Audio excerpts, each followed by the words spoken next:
to introduce our today's speaker, Professor Chitra Pandey. Professor Chitra Pandey is working as professor in the Department of Chemistry, DSB Campus, Nainital.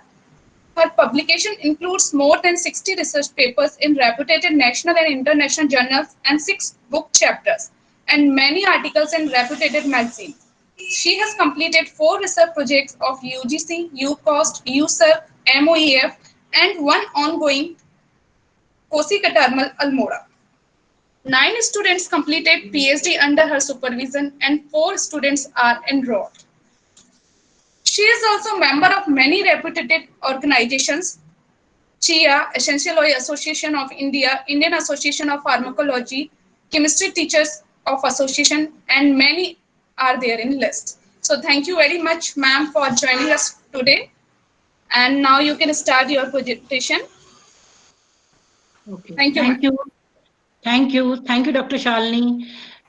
Well, on behalf of the patron of this Open University, I greet Honorable Vice Chancellor Professor OPS Negi, who is the chairperson and patron of this workshop, convener Professor P.D. Pant, who is the organizing secretary, Dr. Shalini Singh, Dr. Charu Pant. Kindly accept my greetings for the day. मेरा अभिवादन स्वीकार करें. मैं सभी participants का भी स्वागत करना चाहूंगी आज इस कार्यशाला में, जहां स्टीरियो केमिस्ट्री के कुछ बिंदुओं पर मैं प्रकाश डालने की कोशिश करूंगी. So welcome all of you. Should I start? Hello Shalini. जी मैम, आप स्टार्ट करिए. We can hear you. You can hear me and you can see me. I mean, you can see my presentation. Yes ma'am, both. Okay, so the stereo chemistry lecture for today, I hope you are able to get some concepts. मैं इन बिंदुओं पर ही प्रकाश डालूंगी क्योंकि ये बहुत important है. Stereo chemistry के बिना केमिस्ट्री जो है संभव ही नहीं. अब थोड़ा सा इसके बैकग्राउंड में जाते हैं. पहले मैं quickly I will just go over a few points, क्योंकि हमको इसका इतिहास, इसके पीछे की कहानी इसलिए जानना जरूरी है कि स्टीरियो केमिस्ट्री अचानक से तो नहीं करने लगे या उसका विचार में आया. बहुत पुरानी बात है. देखिए, डच फिजिसिस्ट और मैथमेटिशियन और एस्ट्रोनॉमर इन्वेंटर क्रिश्चियन हाइजेंस, अब आप देखिए 1629 की बात है, इतनी पुरानी समय की बात है. He is best known for contributions to the field of optics and dynamics. Then he was the one actually who started off with all this, because with his optics, that is the polarized light. Scientist William, he discovered the mixture of salts of tartaric acid. Then French chemist Biot, he was the one who worked on molecules like tartaric acid, और उन्होंने ये पाया कि tartaric acid जो है वो active है towards plane polarized light. Now we come to the father of stereochemistry, Louis Pasteur. कौन नहीं जानता है इनका नाम? French biologist, chemist, microbiologist, the first stereochemist. इन्होंने ये देखा कि जो सॉल्ट्स हैं टार्टरिक एसिड के, वो रोटेट करते हैं प्लेन पोलराइज लाइट को, और इन्होंने बहुत ही मेहनत से फोर्सेप्स और लेंस यूज करके, क्योंकि उनको ये लगा कि ये क्रिस्टल्स जो हैं ये दोनों अलग किस्म के हैं, कुछ मिरर इमेज टाइप के से लगे, तो उन्होंने हैंड पिक करके मैकेनिकली उनको सेपरेट करा. It was a tedious process. फिर जब एक बार उन्होंने उनको अलग अलग कर लिया, तब उन्होंने जो क्रिस्टल सेपरेट हुए थे उनकी एक्टिविटी टेस्ट करी. मतलब ये देखा कि कैसा उनका बिहेवियर है टुवर्ड्स प्लेन पोलराइज लाइट, और उन्होंने पाया कि दोनों क्रिस्टल्स का बिहेवियर ऑपोजिट है. मतलब एक जो डिफ्लेक्ट करता है अगर क्लॉकवाइज डायरेक्शन में, तो दूसरा उस प्लेन पोलराइज लाइट को डिफ्लेक्ट करता है anti clockwise. Thus was born stereochemistry, or we can say optical isomerism. अब आगे काम बढ़ा जब सिलसिला, तब तक इतना अंदाजा नहीं था कि ये क्यों हो रहा, कैसे हो रहा. बस यही था कि ये फिनोमेना है, कुछ ये क्रिस्टल्स जो है अलग बिहेवियर कर रहे हैं, कुछ मिक्सचर जैसे हैं जो बाकी तो प्रॉपर्टीज में एक जैसे हैं, लेकिन इनका बिहेवियर जो है प्लेन पोलराइज लाइट के लिए वो कुछ अलग है. पर चीजें क्लियर नहीं हुई. जेकब JH कहना चाहिए, वॉन्टॉफ, सबने इनका नाम सुना है, एंड लेबेल, लगभग 1874 में इन्होंने ऑप्टिकल एक्टिविटी को एक्सप्लेन करा. और इन्होंने साथ में ये भी देखा कि टेट्राहेड्रल अरेंजमेंट जो लगा है एटम्स का कार्बन के चारों तरफ, मतलब कार्बन प्लेनर नहीं है, टेट्राहेड्रल उसका अरेंजमेंट है. और ये डच जो फिजिसिस्ट हैं आगे निरंतर जब काम चलता गया तो इनको फर्स्ट नोबेल प्राइज मिला। And mind you, this was not on this aspect, it was simply कि उन्होंने टेट्राहेड्रल अरेंजमेंट निकाला जिससे आगे हमारी स्टीरियोकेमिस्ट्री बढ़ी, लेकिन उन्होंने काम बहुत करा laws on chemical dynamics and osmotic pressure, उसके लिए इन्हें पहला नोबेल प्राइज मिला। As work progressed further and stereochemistry was not so much recognized and given importance, but there was a very tragic event which changed the entire thing.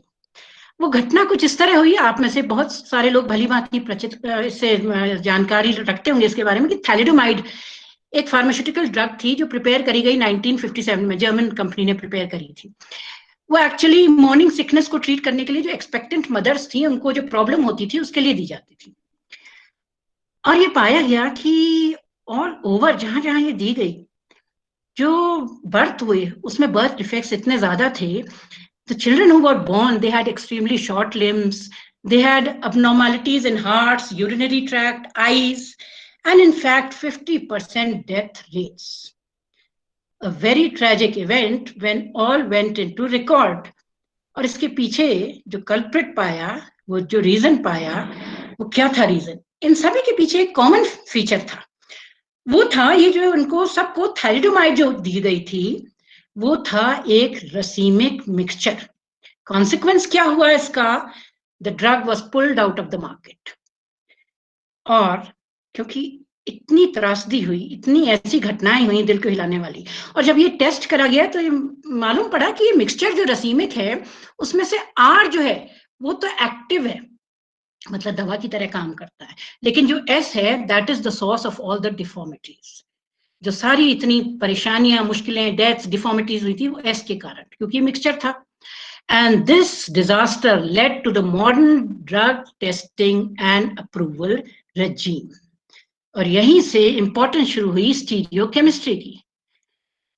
So these are the thalidomide enantiomers, both R and S.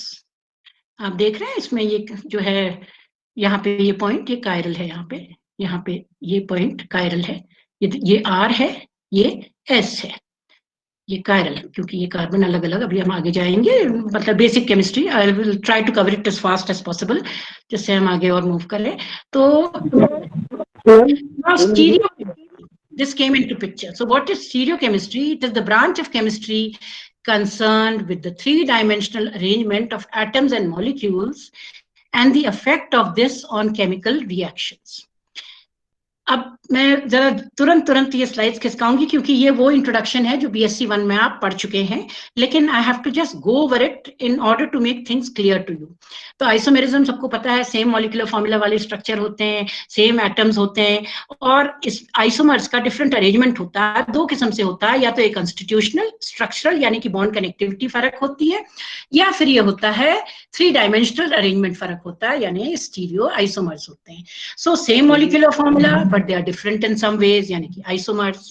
Silt में फिर stereoisomerism, compounds of the same structure that differ in one or more aspects of stereochemistry.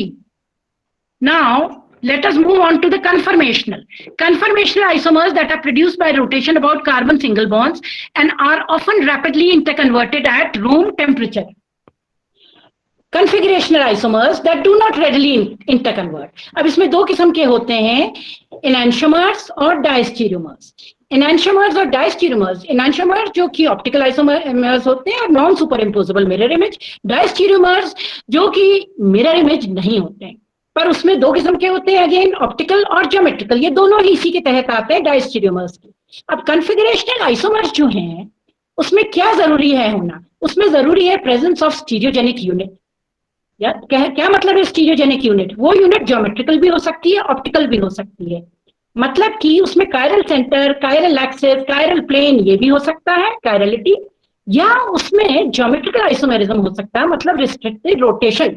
ये क्यों होता है? या तो उसमें double bond होगा या साइक्लिक। अब ये दूसरा पहलू मैं नहीं लूंगी, मैं यहाँ सिर्फ पहला बिंदु डिस्कस करूंगी, इतना टाइम ही नहीं है। कायरल सेंटर, कायरल एक्सिस और chiral plane.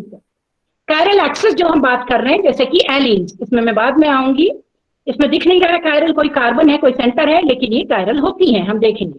Chirality you all understand is handedness, मतलब कि जैसे लेफ्ट और राइट हैंड अगर आप रखें, ग्लव्स मिक्स हो जाए तो आप नहीं पहन सकते हैं।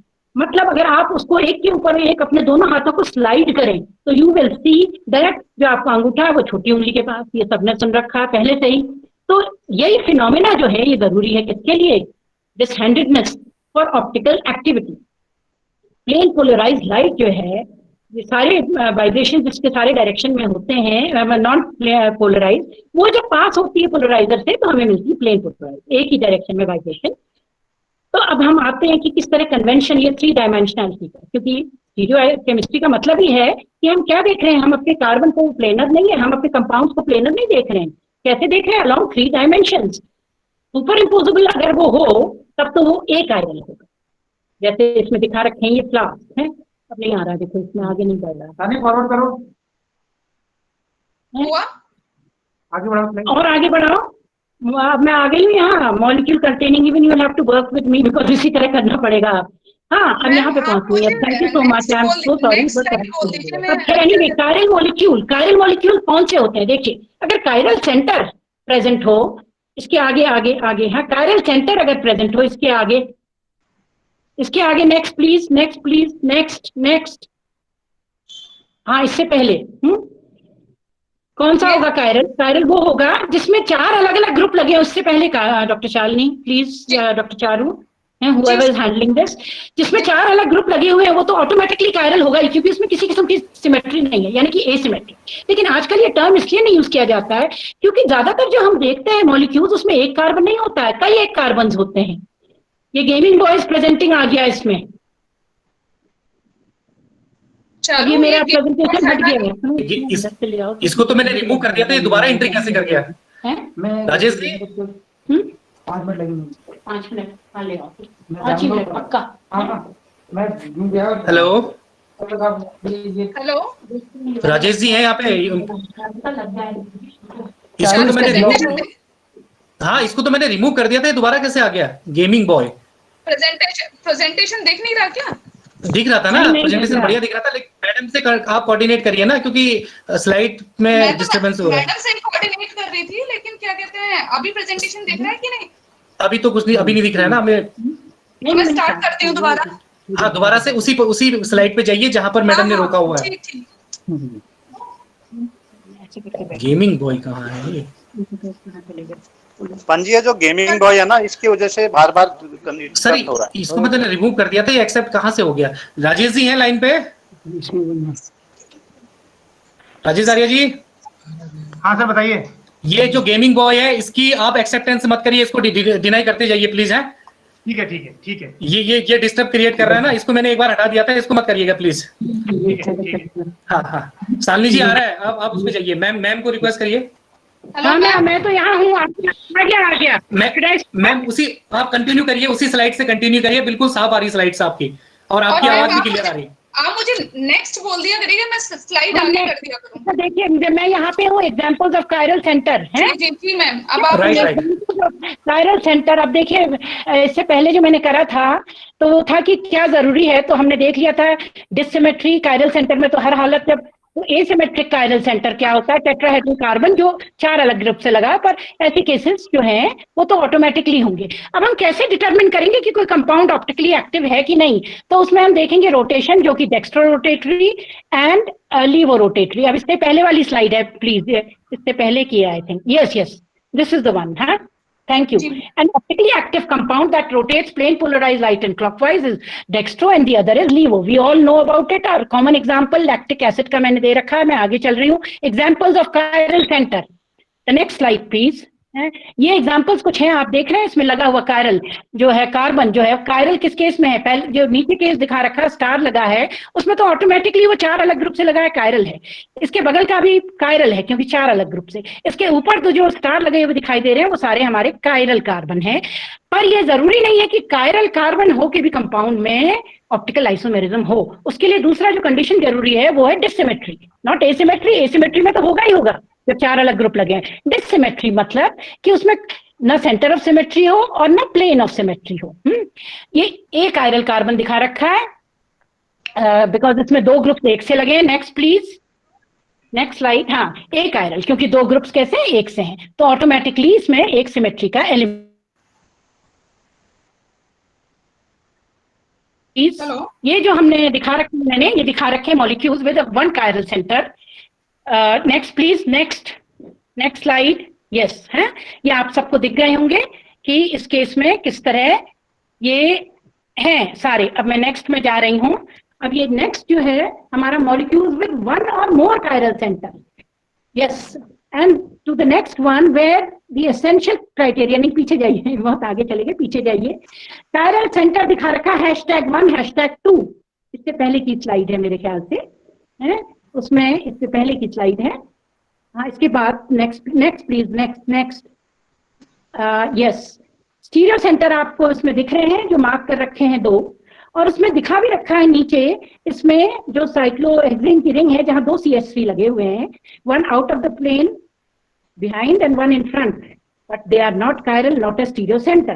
Now next please, क्योंकि अब हमको बहुत जल्दी स्किप करना पड़ेगा, बहुत इंपॉर्टेंट पॉइंट्स है जिसमें मैं अभी आऊंगी। ये कायरल सेंटर जिसमें आपको क्लियरली दिख रहे हैं, essential criteria for molecule to be chiral, next please, वो क्या है कि डिसिमेट्री हो और कार्बन चार्ज ग्रुप से लगा हुआ हो। जैसे इसमें ये एग्जाम्पल सारे दे रखे हैं, ऊपर के जो 2 हैं देखिए, उसमें पहला एग्जाम्पल जो है 1 ब्रोमोब्यूटेन का, ये क्या है, ऑप्टिकली इनएक्टिव, क्योंकि 2 हाइड्रोजन है। अगला क्या है, 2 ब्रोमोब्यूटेन, उसी का अगला स्ट्रक्चरल आइसोमरिज्म है, स्ट्रक्चर एक जैसा, कॉन्स्टिट्यूशन एक जैसा, लेकिन ये ऑप्टिकली एक्टिव है, that is the only difference. नाम एक जैसे, पोजीशन फर्क है, पोजिशनल आइसोमर्स हैं, लेकिन ये क्या बिहेवियर है इनका, एक ऑप्टिकली एक्टिव है तो एक इनएक्टिव। नीचे के देखिए आप सारे, इसमें आपको दिख रहा है plane of symmetry. Plane of symmetry जहां होगी वो कायरलिटी वहां नहीं होगी, ए कायरल, ऑप्टिकली इनएक्टिव। तो जहां जहां प्लेन ऑफ सिमेट्री है वो सारे क्या है, मैंने इसमें बना रखे हैं, तो हमारे सारे जो हैं वो ऑप्टिकली इनएक्टिव है, क्योंकि सिमेट्री का एलिमेंट आ गया। इसी तरह plane of symmetry, next please. हाँ, यस, थैंक यू। है, देखिए इसमें सब आप दिख रहा है। पहला एग्जाम्पल जो है प्लेन ऑफ सिमेट्री, तो ऑप्टिकली इनएक्टिव, दूसरे वाले में नहीं है तो ऑप्टिकली एक्टिव, तीसरे वाले में फिर से है क्योंकि वो बीच से पास हो रहा है प्लेन, ऑप्टिकली इनएक्टिव, और जो उसके बाद चौथा वाला है no plane of symmetry, it is a chiral molecule, it is optically active.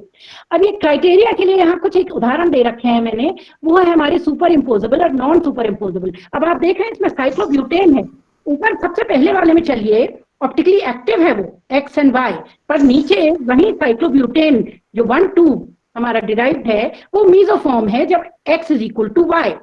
अब आते हैं हम 1,3 साइक्लोब्यूटेन में, आप देख रहे हैं ऊपर वाला जहाँ ट्रांस है वो क्या है, ऑप्टिकली एक्टिव, और नीचे वाला जो है वो आप क्या देख रहे हैं, फिर से X और Y चाहे वो एक से हो तब भी वो ऑप्टिकली एक्टिव होगा।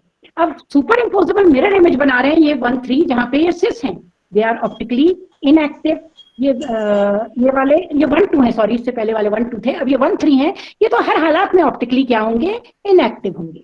Now the next one, chiral axis, next please, 2 slide आगे, नेक्स्ट वन। इसके अरे आपने, अब ये कायरल एक्सेस, ये उदाहरण मैं हम बाद में इसमें डिस्कस करेंगे कि किस तरह ये ऑप्टिकली एक्टिव होते हैं, ये कायरल एक्सेस वाले।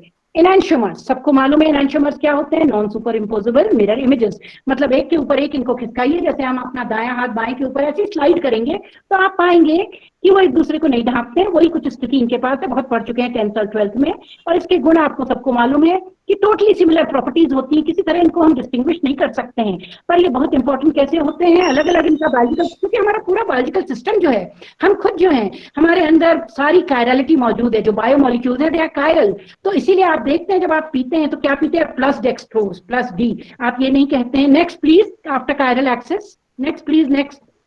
मेरा टॉपिक चेंज हो गया है तो वो नेक्स्ट में आएगा ये हमारा डेक्सट्रोज का। यस, प्रॉपर्टीज में properties, yes, when I'm discussing the headings please you'll have to take the trouble to change it। अब डिफरेंट बायोलॉजिकल प्रॉपर्टीज हैं, क्योंकि हमारे अंदर जो बायोलॉजिकल एक्टिव मॉलिक्यूल है सारे वो अलग जगह एब्जॉर्ब होते हैं, खांचे ही अलग होते हैं, एक जगह एक किस्म का एनांशियोमर एब्जॉर्ब होगा, एक्टिविटी दिखाएगा, तो दूसरा हमने थैलेडोमाइड में देख लिया था। डिफरेंट बायोलॉजिकल, जैसे हम प्लस डी, आप कभी भी नहीं कहते हैं कि हम एल ग्लूकोज खा रहे हैं, आप क्या खा रहे हैं, प्लस डी खा रहे हैं, प्लस डेक्सट्रोज, क्योंकि ma'am your voice is not clear.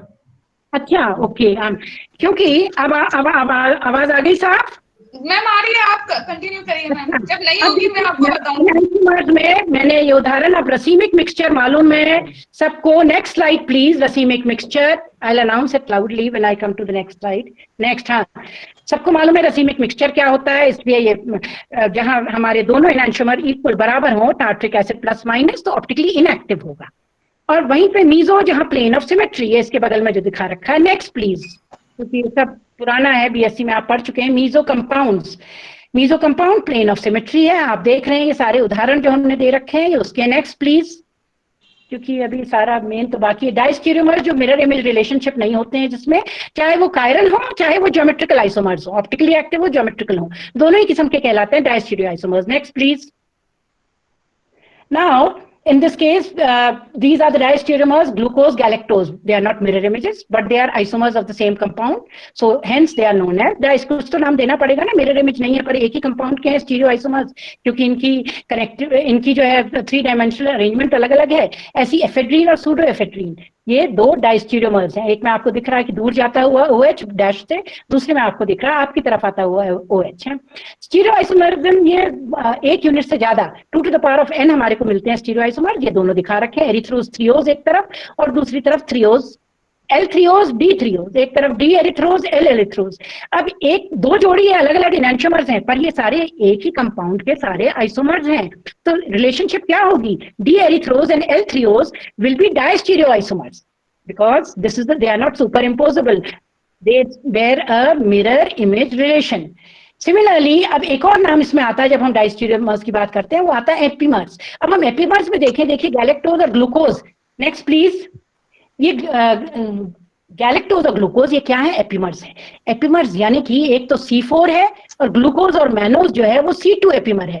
C4 का मतलब है कार्बन नंबर 4 जाइए आप CHO से, देखिए यहाँ ग्लूकोज में, और वहीं पे देखिए आप गैलेक्टोज में, आप देखेंगे बाकी तो सारे इनका कनेक्ट, बाकी जो सारा इनका अरेंजमेंट है वो सब एक जैसा है, लेकिन कार्बन नंबर 4 में ये वेरी कर रहा है। सिमिलरली ग्लूकोज एंड मैनोज ये भी एपीमर्स। ऐसे आइसोमर्स, डायस्टीरियो आइसोमर जो एक ही पॉइंट पे जिनके जो डिफर करते हैं एक दूसरे से अरेंजमेंट में in space, they are known as epimers. Now similarly ये साइक्लिक स्ट्रक्चर है, यहाँ इनको हम नाम देंगे एनोमर। ये फर्स्ट कार्बन में डिफर करते हैं, फर्स्ट कार्बन एक में आप देख रहे हैं ये साइक्लिक स्ट्रक्चर है दोनों, एक है अल्फा एनोमर ग्लूकोज का, दूसरा है बीटा एनोमर जो आप बीएससी 3rd में पढ़ चुके हैं कि साइक्लिक स्ट्रक्चर में पायरनोज में alpha D and beta D glucose. तो आपने देखा कि एक में जो है OH down and in the other OH up, बाकी जो है सारे जो अरेंजमेंट हैं वो सारे एक जैसे हैं। Now erythro and threo, this is another nomenclature which we are using to for diastereomers. किस तरह ये उसमें यूज करा जाता है फॉर सच जिनके की 2 एंड जो हैं अलग अलग किस्म के हों, जैसे इसमें देख रहे हैं CH2 CH3 और 2 इसमें लगे हुए दोनों कार्बन, कायरल कार्बन पे 2 जो ग्रुप लगे हैं वो एक से हैं। तो जहां HH एक तरफ है वो क्या कहलाएगा और BR एक तरफ, वैसे एरिथ्रो दूसरे थ्रियो। लेकिन जहां पे इनके टर्मिनल एंड एक जैसे हो, दोनों ग्रुप तो फर्क हो, एक X हो एक Y हो, लेकिन आप देख रहे हैं कोने ऊपर नीचे टार्ट्रिक एसिड में COH ऊपर भी है COH नीचे भी है, तो वहां हम एरिथ्रो थ्रियो ये ना यूज करके it is preferred to use meso और DL जो आप पहले पढ़ चुके होंगे। तो ये मीजो है प्लेन ऑफ सिमेट्री वाला, और दूसरा DL क्यों लिखा है? क्योंकि ये हो सकता है D भी हो, यानी कि don't confuse it again with capital D and small d. This is small d indicating the rotation. Capital D indicates the arrangement, the relative configuration जिस पे अभी हम आएंगे। तो ये erythro threo. Next please. Specification of configuration. अब हम कैसे स्पेसिफाई करें, कैसे बताएं कि कनेक्टिविटी कैसी है? ये 3 dimensional, I am not talking about structural isomerism, mind you the names are the same, only difference is their 3 dimensional arrangement, नाम एक जैसे हैं इनके। तो इसको कैसे बताएंगे कि क्योंकि आईयूपैक नेम एक जैसे है तो कोई ना कोई हमें स्टीरियो डिस्क्रिप्टर देना पड़ेगा। स्टीरियो डिस्क्रिप्टर, वो स्टीरियो डिस्क्रिप्टर्स क्या है? वो या तो RS है या DL है। अब DL सिस्टम काफी ऑब्सोलीट है, let us come to the DL system, but it is still used in amino acids and in carbohydrates because of convenience. Next please. तो अब देखिए Fischer projection and the DL notation, this was developed by Fischer and Rosanoff in the year 1900। इसमें किस तरह से हम draw करते हैं पर्सपेक्टिव, 2 डायमेंशन में दिखाते हैं। ये बहुत बड़ा ड्रॉबैक है फिशर का, लेकिन साथ में एक कन्वीनियंस भी है, तभी तो दिखाते हैं। And a convention with respect to orientation so as to indicate their 3 dimensional structure. Fischer and Rosanoff they devised a notation. क्या नोटेशन है?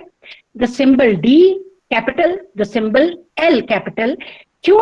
एक मानक लेके, मानक हमारा क्या है? Next please, glyceraldehyde. तो इसमें फिशर प्रोजेक्शन में जब हम रिप्रेजेंट करेंगे, हम देखेंगे कि 3D मॉलिक्यूल को हम कैसे दिखा रहे हैं, 2D planar as a flat structure where a tetrahedral carbon is represented as 2 cross line. The atoms that are pointed towards the viewer would be specified with a wedge, and the ones which are away, जो आपको मालूम है convention, वो क्या हुआ, हमसे जो दूर जाता हुआ बॉन्ड है वो डैश से दिखाते हैं। अब Fischer projection, horizontal line represent the wedge, vertical line represent the dash. Please remember, the point of intersection between the horizontal and vertical line represents the central carbon. ये आप सबको दिख गया होगा यहाँ। तो नेक्स्ट प्लीज, अब हम देखेंगे इस पे बेस कि फिशर प्रोजेक्शन में क्या परमिसिबल है। ओनली थिंग परमिसिबल इज, जिससे हम सही नाम इसका रखें, is permissible by 180 degree rotation within the plane of paper. अगर हम इसको रोटेट करें 90 या 270 से, दिस इन्वर्ट्स द स्टीरियोकेमिस्ट्री। अगर R हो तो S हो जाएगा, S हो जाएगा, S हो तो R हो जाएगा। अभी हम देखेंगे किस तरह। अब देखिए ग्लिसरल्डिहाइड को, नेक्स्ट प्लीज, हम अपना मानक मानते हुए इसमें नाम दे रहे हैं D glyceraldehyde L। D glyceraldehyde में देखते हैं आप, ये फंक्शनल ग्रुप CH है, इसमें जो लगा हुआ OH है, बीच में सेंट्रल कार्बन जो है वो कायरल है, OH कहाँ लगा है? राइट हैंड साइड, तो वो डी ग्लिसरल्डिहाइड। और दूसरे में लगा है लेफ्ट हैंड साइड। अब हम रिलेट, तभी रिलेटिव कहते हैं। अब हम सारे कंपाउंड्स को इससे रिलेट करके बताएंगे कि वो D है या L है। जैसे कि ये यूज करा जाता है कार्बोहाइड्रेट्स में, जैसे कि ये यूज करा जाता है हमारे अमीनो एसिड में। अमीनो एसिड में नेक्स्ट प्लीज, दिख रहा है। अब अमीनो एसिड जो है नेचर में वो L next please, can you hear me? Yes ma'am. हाँ, आप इससे बात जाइए, इसके आगे जाइए बहुत। और मैम? हाँ, जहां मैं हूँ एलेनिन में हूँ मैं, कान, और इससे पहले CIP से, इससे भी पहले आई थिंक एलेनिन वाला नहीं है आपके में लगा हुआ? मैम एलेनिन ही प्रेजेंट हो रहा है मैम। एलेनिन है, ठीक है, मैंने थोड़ा रख दिया आगे इसको। Okay, so one is L and the other is D, no problems here. Now let's see the 6 carbons, sugar, the hexoses. अब इसमें सब में देखिए D, जो येलो से, नेक्स्ट प्लीज, जो येलो से हाईलाइटेड है, ये सारे क्या है? D है, क्योंकि अगर आप इनको कंपेयर करें, रिलेट करें, तभी रिलेटिव कहते हैं, टू ग्लिसरल्डिहाइड। उसमें भी राइट हैंड साइड में जहां OH था इन द फिशर, वो D था, तो उससे रिलेट करके ये सारे भी D हुए। Next please, 2 to the power of n, जो हमारे आइसोमर्स हैं। Now trihydroxy, please pay attention to this slide since you mustn't have done this earlier. Why? Because we are discussing something very important, that is pseudo asymmetry. तो क्या होती है pseudo asymmetry? देखिए ट्राईहाइड्रोक्सी glutaric acid आप देख रहे हैं, पहला स्ट्रक्चर, दूसरा स्ट्रक्चर दिख रहा है आप लोगों को। आपको पहले में अगर आप इसकी नंबरिंग करें, अब फिशर में नंबरिंग आप लोग BSc में सीख चुके हैं, ये उसी तरह है कि नंबरिंग कैसे करेंगे। आप OH को फर्स्ट प्रायोरिटी, फिर उसके बाद COH को सेकंड प्रायोरिटी, इस तरह देते हुए नंबरिंग करेंगे। ये कार्बन नंबर 1 2 3 4 पड़े हुए हैं, 5 यहाँ, तो आप पाएंगे जो पहला वाला आइसोमर है, यानी कि आप OH से लाए चाहे COH के बाद आपका तीसरा बॉन्ड कौन सा कहलाएगा? हाइड्रोजन नहीं कहलाएगा, hydrogen is the fourth priority, नहीं कहलाएगा। वो पूरा जो नीचे प्रेजेंट है पूरा ग्रुप इज वन ग्रुप, क्योंकि सिंगल लाइन से ज्वाइंट है, वो थर्ड प्रायोरिटी। जब आप ऐसे मूव करते हैं तो आपका डायरेक्शन ऑफ रोटेशन आता है क्या? क्लॉकवाइज। लेकिन अगेंस्ट कन्वेंशन इस समय हमारा हाइड्रोजन जो है वो कहाँ है? हॉरिजॉन्टल लाइन पे, तो हम सीधे जो आ रहा है उसको इन्वर्ट कर देंगे, यानी कि R ना होके क्या हो गया? S। तो ये पूरे में अगर आप देखें, जो आप BSc में कर चुके हैं, ये ऐसा आइसोमर है, और इसकी जो मिरर इमेज होगी वो पूरा क्या है? ट्राईहाइड्रोक्सी ग्लूटारिक एसिड, वेरी इंपॉर्टेंट, ये है हमारा R आइसोमर। क्योंकि अगर आप OH से, जहां मैंने नीचे R लिखा है, आप OH से COH में जाए, COH से फिर ये तीसरे में जो हाईलाइटेड है हमारा थर्ड नंबर कार्बन में जाए, तो ये डायरेक्शन आ रहा है एंटी क्लॉकवाइज। पर क्योंकि हमारा हाइड्रोजन हॉरिजॉन्टल में है फिशर में, तो हम इसको इन्वर्ट कर देंगे, तो R आ गया। अब आप जाए थर्ड और फोर्थ में ना, थर्ड एंड फोर्थ में क्या है? आप देख रहे हैं कि ये ऊपर नीचे लगे हुए, थर्ड में ऊपर नीचे क्या है? सब में प्लेन ऑफ सिमेट्री है, लेकिन इसमें एक टर्म इंट्रोड्यूस हुई है pseudo asymmetry. Why pseudo asymmetry? क्योंकि अगर आप देखें कि जो थर्ड नंबर का है, उसमें जो थर्ड नंबर के में कार्बन नंबर 3 जो है उसके थ्रू प्लेन पास होता है, लेकिन आप अगर प्रायोरिटी के बेसिस पर देखें तो आप पाएंगे कि इसमें जो ऊपर लगा हुआ हमारा ग्रुप है उसकी प्रायोरिटी और नीचे जो लगा हुआ ग्रुप है, जहां OH हमारा नीचे जो लगा हुआ है, दोनों में ऊपर नीचे राइट हैंड साइड लगा हुआ, ऊपर OH से COH जाए, COH से बाकी में जाए, तो आप देखेंगे ऊपर से रोटेशन क्या आ रहा है आपका एंटी यानी कि S, और नीचे से आपका क्या आ रहा है क्लॉकवाइज यानी कि ऊपर से S आ रहा है तो आप उसको R कर देंगे, नीचे से R आ रहा है तो उसको S कर देंगे क्योंकि H हॉरिजॉन्टल है।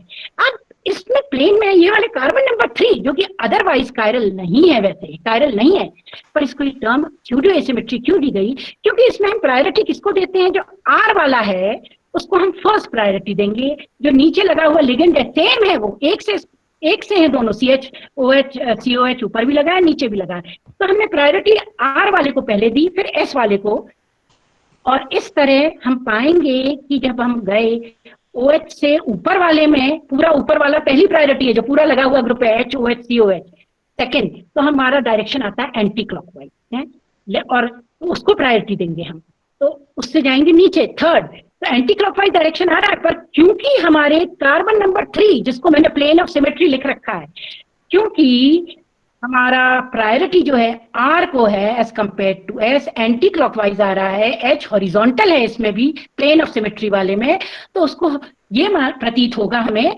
जैसे कि वो कायरल है नहीं होते हुए भी, so it is giving a false sense of asymmetry. This is known as pseudo asymmetry, a very important term you must remember, क्योंकि ये कुछ ही समय पहले ही इसमें मतलब बहुत साल नहीं हुए इसको, इसमें पेपर पब्लिश हुआ था जब उन्होंने ये स्यूडो एसिमेट्री टर्म जो है निकाली थी, मतलब काफी साल हो गया, but as compare to those earlier works it is new. So trihydroxyglutaric acid in both the cases, the third as well as the fourth, the plane of symmetry, the carbon which otherwise is not chiral is seeming to be chiral because we are giving priority to the above ligand, which in one case is R and the other is H, fourth में ठीक इसका उल्टा हो जाएगा, तो इस वजह से हम उसको पर डिनोट हम कैपिटल R और कैपिटल S से नहीं करेंगे। कार्बन नंबर 3 को हम लिखेंगे C, आप थर्ड वाले स्ट्रक्चर में जाएं, हम लिखेंगे C3 is equal to small r। क्यों? क्योंकि देखिए ऊपर वाला क्या जा रहा है डायरेक्शन एंटी क्लॉकवाइज, तो हम उसको मानेंगे क्लॉकवाइज यानी कि कैपिटल R, नीचे वाला जा रहा है क्लॉकवाइज तो S, तो अब हम इसको OH से शुरू करेंगे। OH जो हमारे किस में लगा हुआ है प्लेन ऑफ सिमेट्री वाले में, वो फर्स्ट प्रायोरिटी, ऊपर का सेकंड प्रायोरिटी, फिर नीचे वाला लगा ग्रुप थर्ड, डायरेक्शन आ रहा है एंटी क्लॉकवाइज, तो हम लिखेंगे क्लॉकवाइज। लेकिन क्योंकि प्लेन ऑफ सिमेट्री वाला कार्बन 3 का सेंटर है तो it is denoted by small r not capital R, क्योंकि एक्चुअली ये है नहीं, प्रतीत हो रहा है because we are giving the priority in this way. Next please. So trihydroxyglutaric acid is an important case of pseudo asymmetry. Now we come to the CIP principle. Everyone is familiar, I think, with the CIP principle, जहाँ हम कान इनगोल्ड प्रिलॉक के system से इसको numbering देते हैं, priority देते हैं on the basis of the atomic number. अगर देखिए एटॉमिक नंबर एक जैसे होते हैं और तो उसमें हाईएस्ट प्रायोरिटी मालूम है आप सबको किसको दी जाती है, जिसका हाईएस्ट एटॉमिक नंबर हो। अगर इस केस में हमारे पास आइसोटोप्स प्रेजेंट हो जिनका कि एटॉमिक नंबर एक जैसा हो तब हम उसमें प्रायोरिटी देते हैं। अगर दो हमारे पास ऐसे एटम्स लगे हुए हैं सेंट्रल कार्बन में जो एक जैसे हो तो हम उसको प्रायोरिटी देंगे जिसका कि एटॉमिक वेट फिर ज्यादा हो। और अगर इसमें सेंट्रल कार्बन में सिस और ट्रांस दो ग्रुप लगे हों तो हम प्रायोरिटी देंगे सिस को। और इससे पहले हमने देखा ट्राईहाइड्रोक्सीग्लूटारिक में RS लगे हों तो हम प्रायोरिटी देते हैं R वाले को। तो इस हिसाब से CIP नॉमेनक्लेचर से जब हम नंबरिंग करते हैं हम निकाल लेते हैं कि हमारा कायरल कंपाउंड किस किस्म का है। एब्सोल्यूट, एब्सोल्यूट मीन अब हम रिलेट नहीं कर रहे हैं, अब हम बता रहे हैं कि उसका एक्चुअल कॉन्फ़िगरेशन क्या है हमारे सेंट्रल कार्बन का, कि R है या S है। अब do not confuse it with DNL और डेक्सट्रोज एंड लीवोरोटेटरी, बिकॉज वो है ऑप्टिकल रोटेशन, ये है हमारा एब्सोल्यूट कॉन्फ़िगरेशन। तो हम देखें इसका एब्सोल्यूट कॉन्फ़िगरेशन यहाँ हमने लिख रखा है, देखिए हम इसको व्यू कर रहे हैं। तो जब 1 2 3 4 4 ग्रुप्स लगे हुए हैं तो हम देखेंगे सेंट्रल कार्बन जो है वो चारों, next please, next please, next please. हाँ, ये जो लगे हुए हैं फोर्थ प्रायोरिटी ग्रुप जो है, देखिए इसमें वो कहाँ है, हमारी तरफ। जब हमारी तरफ है 1 2 3, हम इसकी नंबरिंग करेंगे तो डायरेक्शन क्या आ रहा है, क्लॉकवाइज। पर ये फॉलो नहीं कर रहा है सीआईपी प्रिंसिपल को, क्योंकि इसमें जो सबसे बड़ा ग्रुप है वो हमसे दूर होना चाहिए था, यहाँ हमसे, ये हमारी तरफ है, तो इसलिए हम उलट देंगे अपनी प्रायोरिटी, अपना जो डायरेक्शन आ रहा है 1 से 2, 2 से 3, क्या आ रहा है, क्लॉकवाइज। हम इसको ये नहीं बोलेंगे ये आर है, हम कहेंगे आइसोमर हमारा क्या है, एस है। क्यों कहेंगे हम ये एस है, क्योंकि आप नीचे देखिए जो उसका मैंने प्रोजेक्शन दिखाया है मॉडल का, because the smallest priority group which according to convention, convention के हिसाब से हमसे दूर होना चाहिए था, लेकिन ये हमारी तरफ को है, डैश वाला हमसे दूर है, और इस वजह से इसका जो सीआईपी नॉमेनक्लेचर आएगा वो क्या आएगा, it is S lactic acid rather than R. अब इसी का मैंने यहाँ फिशर दिखाया है, देखिए फिशर में हम क्या करेंगे, हम सिंपली ये मॉडल को पकड़ के दो लगे हुए ग्रुप्स को अपनी तरफ को घुमा लेंगे। तो फॉर एग्जांपल मैंने जो इसमें H लगा हुआ है और जो CH3, इनको पकड़ के अपनी तरफ घुमा लिया, दोनों आगे आ गए, मेरी तरफ फेस कर रहे हैं, और जो COH और CH3 है ये पीछे चले गए प्लेन ऑफ पेपर के एक लाइन में जो डैश से दिखा रखा है। अब OH और H जो घुमा करके मेरी तरफ आए हैं, अब उसमें क्या होगा, जब ये घूमेगा देखिए तो कैसे चला जाएगा, इसमें देखिए क्या घुमा रखा है, यस इसमें घुमा रखा OH एंड H, तो अब OH H और आगे जो H आया है देखिए, और CH3 चला गया नीचे, तो अब हमने इसको अब हमें फ्लैटन कर देंगे, ऐसे नीचे फ्लैट बना देंगे, तो OH क्या आ जाएगा कौन सी हैंड साइड में, हमारी राइट हैंड साइड में, H आ जाएगा राइट हैंड साइड में, OH आ जाएगा लेफ्ट हैंड साइड में। अब अगर हम यहाँ फिशर से भी इसका नॉमेनक्लेचर देखें तो फिशर में देखिए फर्स्ट प्रायोरिटी है किसकी, OH की, सेकंड है COH की, थर्ड है CH3 की।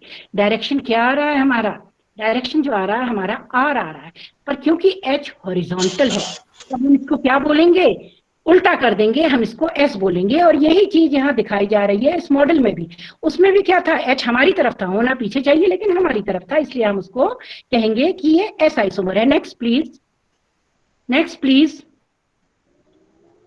Flying wedge to Fisher.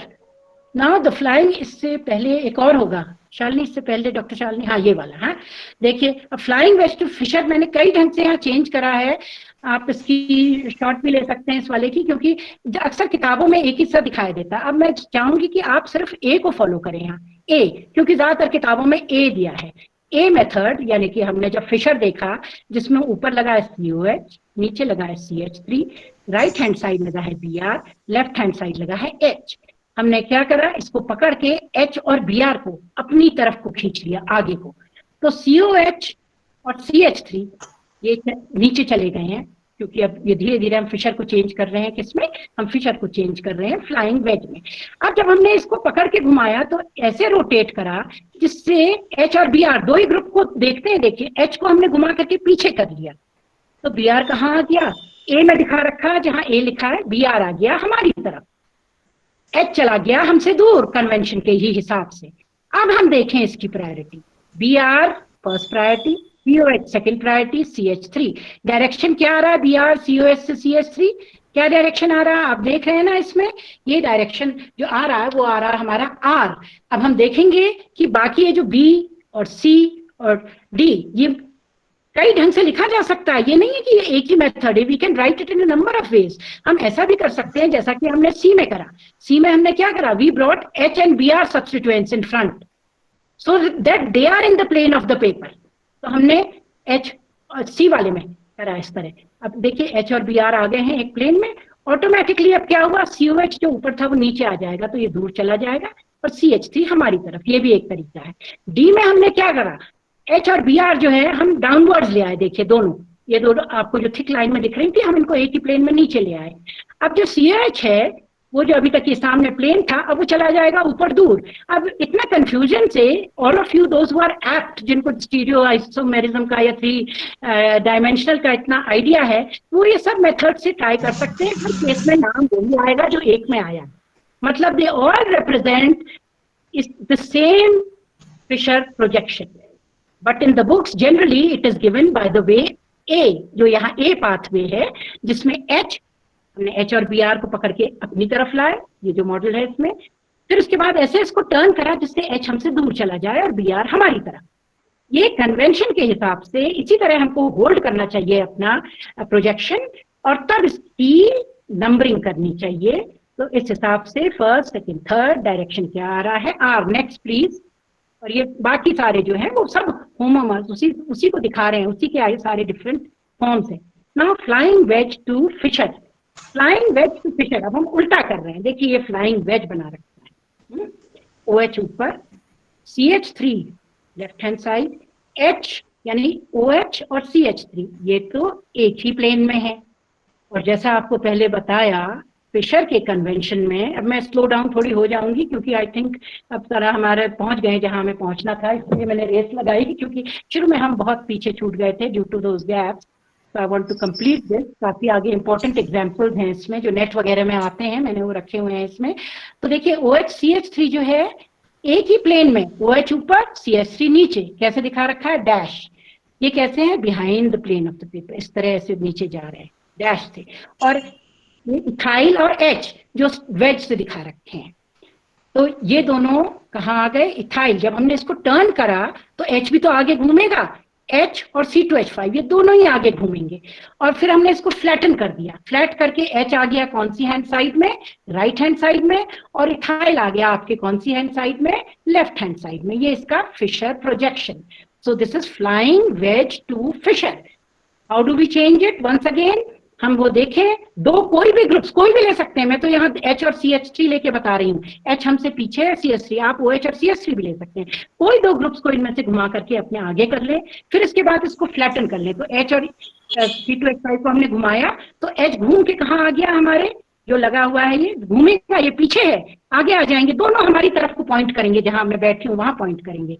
और अल्टीमेटली फिर हमने इसको ऐसे चपटा कर दिया पेपर में, तो H आ गया राइट हैंड साइड, C2H5 आ गया लेफ्ट हैंड साइड। अब अगर इसकी नंबरिंग करें, हम देखें OH first priority, C2H5 second priority, CH3 third priority. क्या आ रहा है हमारा direction, first second third, anti clockwise. पर H तो हॉरिजॉन्टल है, हम चेक भी कर सकते हैं कि हम कहीं गलती तो नहीं कर रहे हैं। तो देखिए H हॉरिजॉन्टल है तो आ रहा हमारा S, तो कायदे से होना चाहिए R। अब हम जाएं इसी में पहले स्ट्रक्चर में, वहां हम देखें OH, फिर हम जाएं C2H5, फिर हम जाएं CH3। क्या आ रहा है हमारा डायरेक्शन, R ही तो आ रहा है क्योंकि ये कन्वेंशन को फॉलो करके किया है।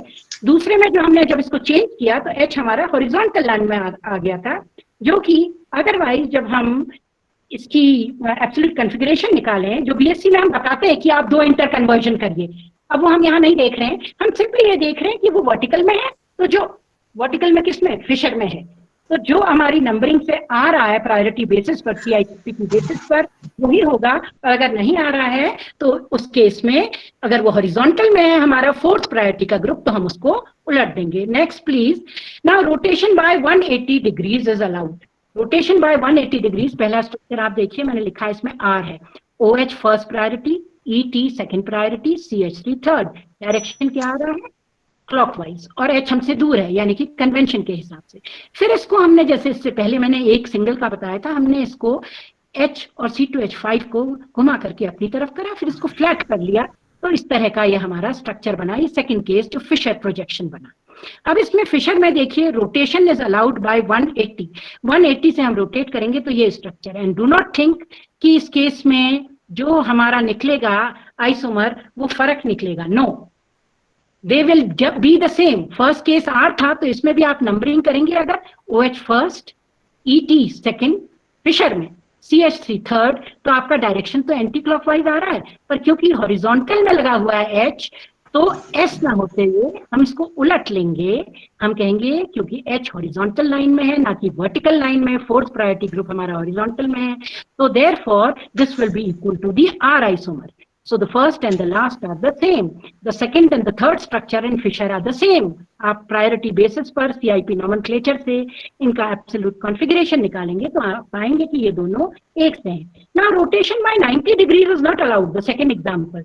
रोटेशन बाय 90 डिग्री का क्या मतलब हुआ, रोटेशन बाय 90 डिग्री का ये मतलब हुआ कि हमने दो ग्रुप एक किस्म से क्या कर लिए, देखिए इस किस्म से इंटरचेंज कर लिए।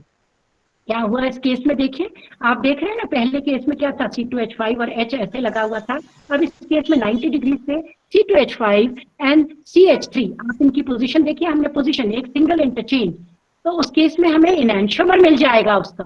क्यों? क्योंकि अब अगर आप प्रायोरिटी देखें ये थर्ड वाले स्ट्रक्चर में, तो अब जो हमारी प्रायोरिटी आएगी OH C2H5 CH3, क्योंकि हमने एक इसको रोटेशन 90 डिग्री से किया है, रिमेंबर।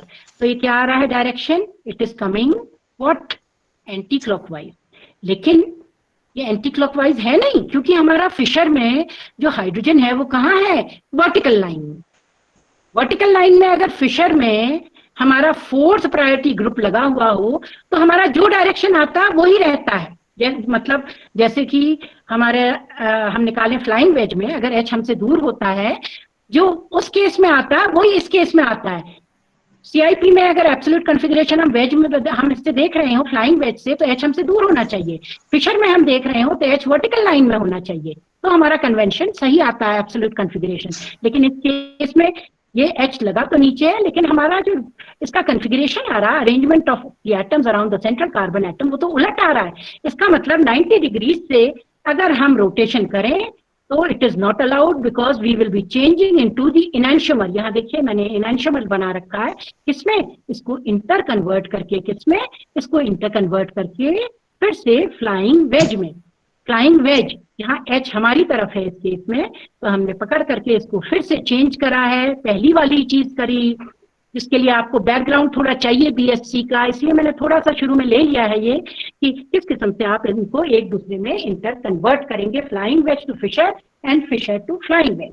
ना इनैंशियोमर जहां तो 90 डिग्री से भी अलाउड नहीं है rotation, remember in the Fischer 180 से अलाउड है। अब अगर हम इनैंशियोमर में एक ग्रुप बदल देते हैं, वो उसी के इक्विवेलेंट होता है। 2 interchange is equal to identity, 1 interchange is equal to the enantiomer, the opposite. हमने 1 इंटरचेंज करा इसमें, तो एक इंटरचेंज यानी कि स्वैप करा हमने H, आप देख रहे हैं लगा था राइट हैंड साइड, और C2H5 थर्ड वाले एग्जांपल में देखिए लगा है लेफ्ट हैंड साइड। अब हमने C2H5 को रख दिया left hand side, right hand side, और H को रख दिया हमने लेफ्ट हैंड साइड।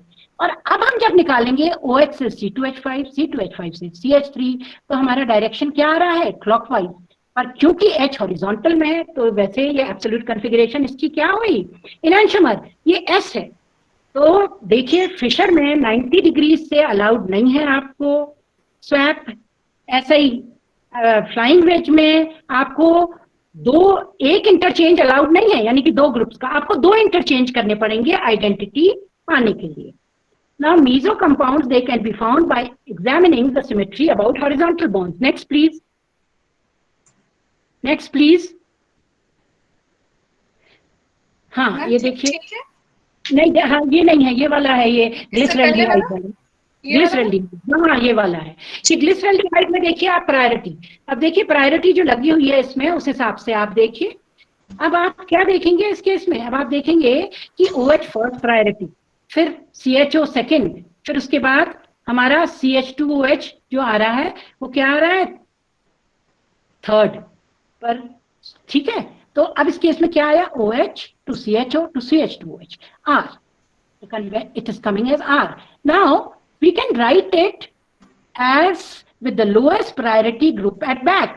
तो हम क्या कर रहे हैं? वही कर रहे हैं हम इसमें, देखिए एक किस्म से 2 इंटरचेंज कर रहे हैं। मतलब कि हम CH2OH और OH, ये OH और H इन दोनों को जब हमने चेंज करा तो H आ गया पहले वेज में, फिर उसके बाद हमने चेंज करा H और CH2OH को, तो CH2OH तो आ गया वेज में और H चला गया जो बीच के स्ट्रक्चर में दिखाया गया हमसे पीछे। मतलब CIP नोमेनक्लेचर के हिसाब से अब हमारा जो है बिल्कुल सही ढंग से ओरिएंटेड है मॉलिक्यूल। अब 1 से 2, 2 से 3 में हम जाएं तो डायरेक्शन क्या आता है? R। और ये सही है क्योंकि H जो है वो हमसे दूर है, it is away from us. Similarly for serine, the order of the priority of the groups, अब देखिए इसमें order of priority क्या आ रहा है? NH2 से COH से CH2OH, उसके बाद H।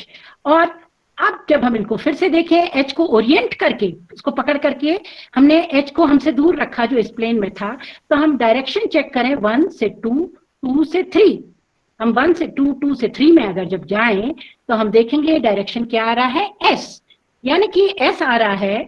तो इन other words this is the correct orientation because the 4th priority group is away from us. Next please, मैं थोड़ा जल्दी कर रही हूँ क्योंकि अभी बहुत इंपॉर्टेंट इसमें आगे एग्जाम्पल है। अब देखिए आप कैसे रिलेट करेंगे कि इनैंशियोमर डायस्टीरियोआइसोमर को आपस में। अगर आप देखें, ऊपर देख रहे हैं आप एरिथ्रोस, एक है डी एरिथ्रोस, डी, और दूसरा है एल एरिथ्रोस। डी और एल एरिथ्रोस में जाकर के आप ये दोनों डी और एल, मतलब एक डी कैपिटल डी लिखा है रिमेंबर, दूसरे में कैपिटल एल, तो ये हम किस तरह रिलेट कर रहे हैं इनको, डीएल वाला है ये। पर डी में भी देखिए ये एरिथ्रोस कौन सा है, आर आर, वहीं पे दूसरा जो है वो क्या है, एस एस।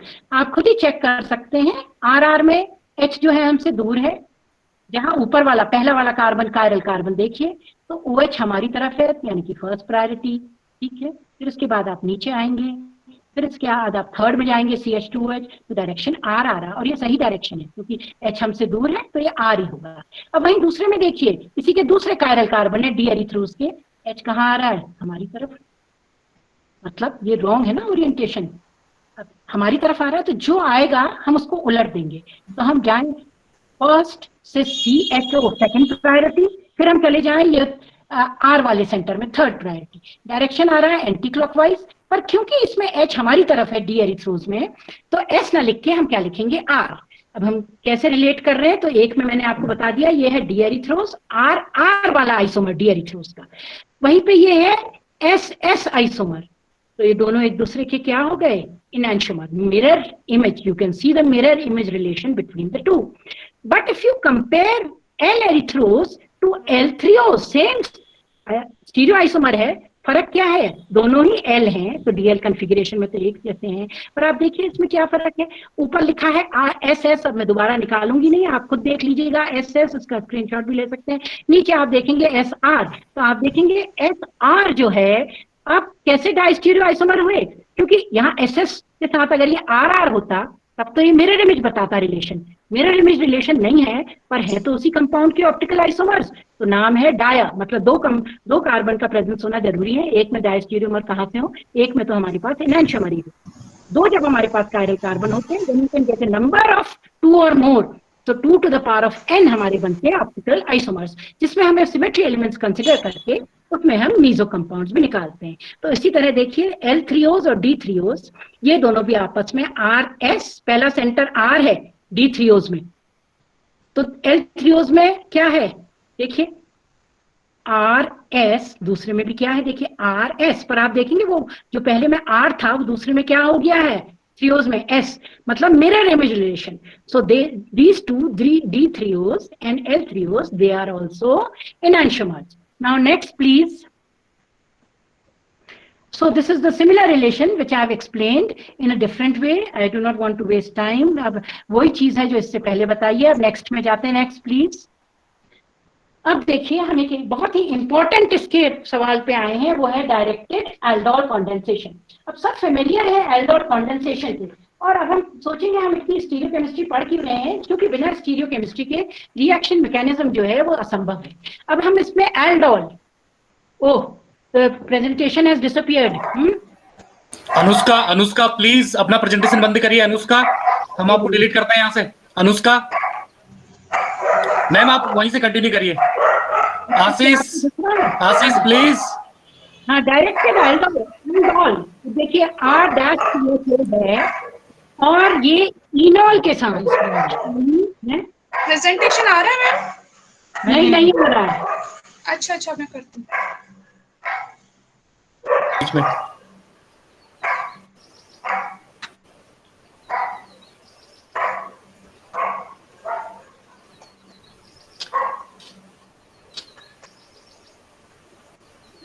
हाँ देखिए आ रहा है। नहीं मेरे को तो नहीं दिख रहा है यहाँ। प्रेजेंट होगा मैम। अच्छा ठीक है। अभी हाँ यस। अच्छा please to this because I have to move in a hurry, क्योंकि मैं सिर्फ आपको इम्पोर्टेंट बिंदु फिर एक्सप्लेनेशन के लिए मैं आपको बताऊंगी कैसे आप बाद में इस तरह कर सकते हैं इसका डिटेल्ड इन्फॉर्मेशन। देखिए अब ये R-CH2 एल्डोल रिएक्शन इतना कॉमन रिएक्शन है, सबने सुना है।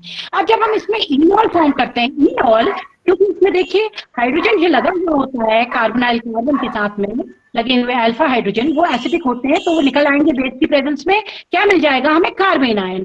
इस कार्बन आयन से क्या जनरेट हो जाएगा, एक इनोलेट।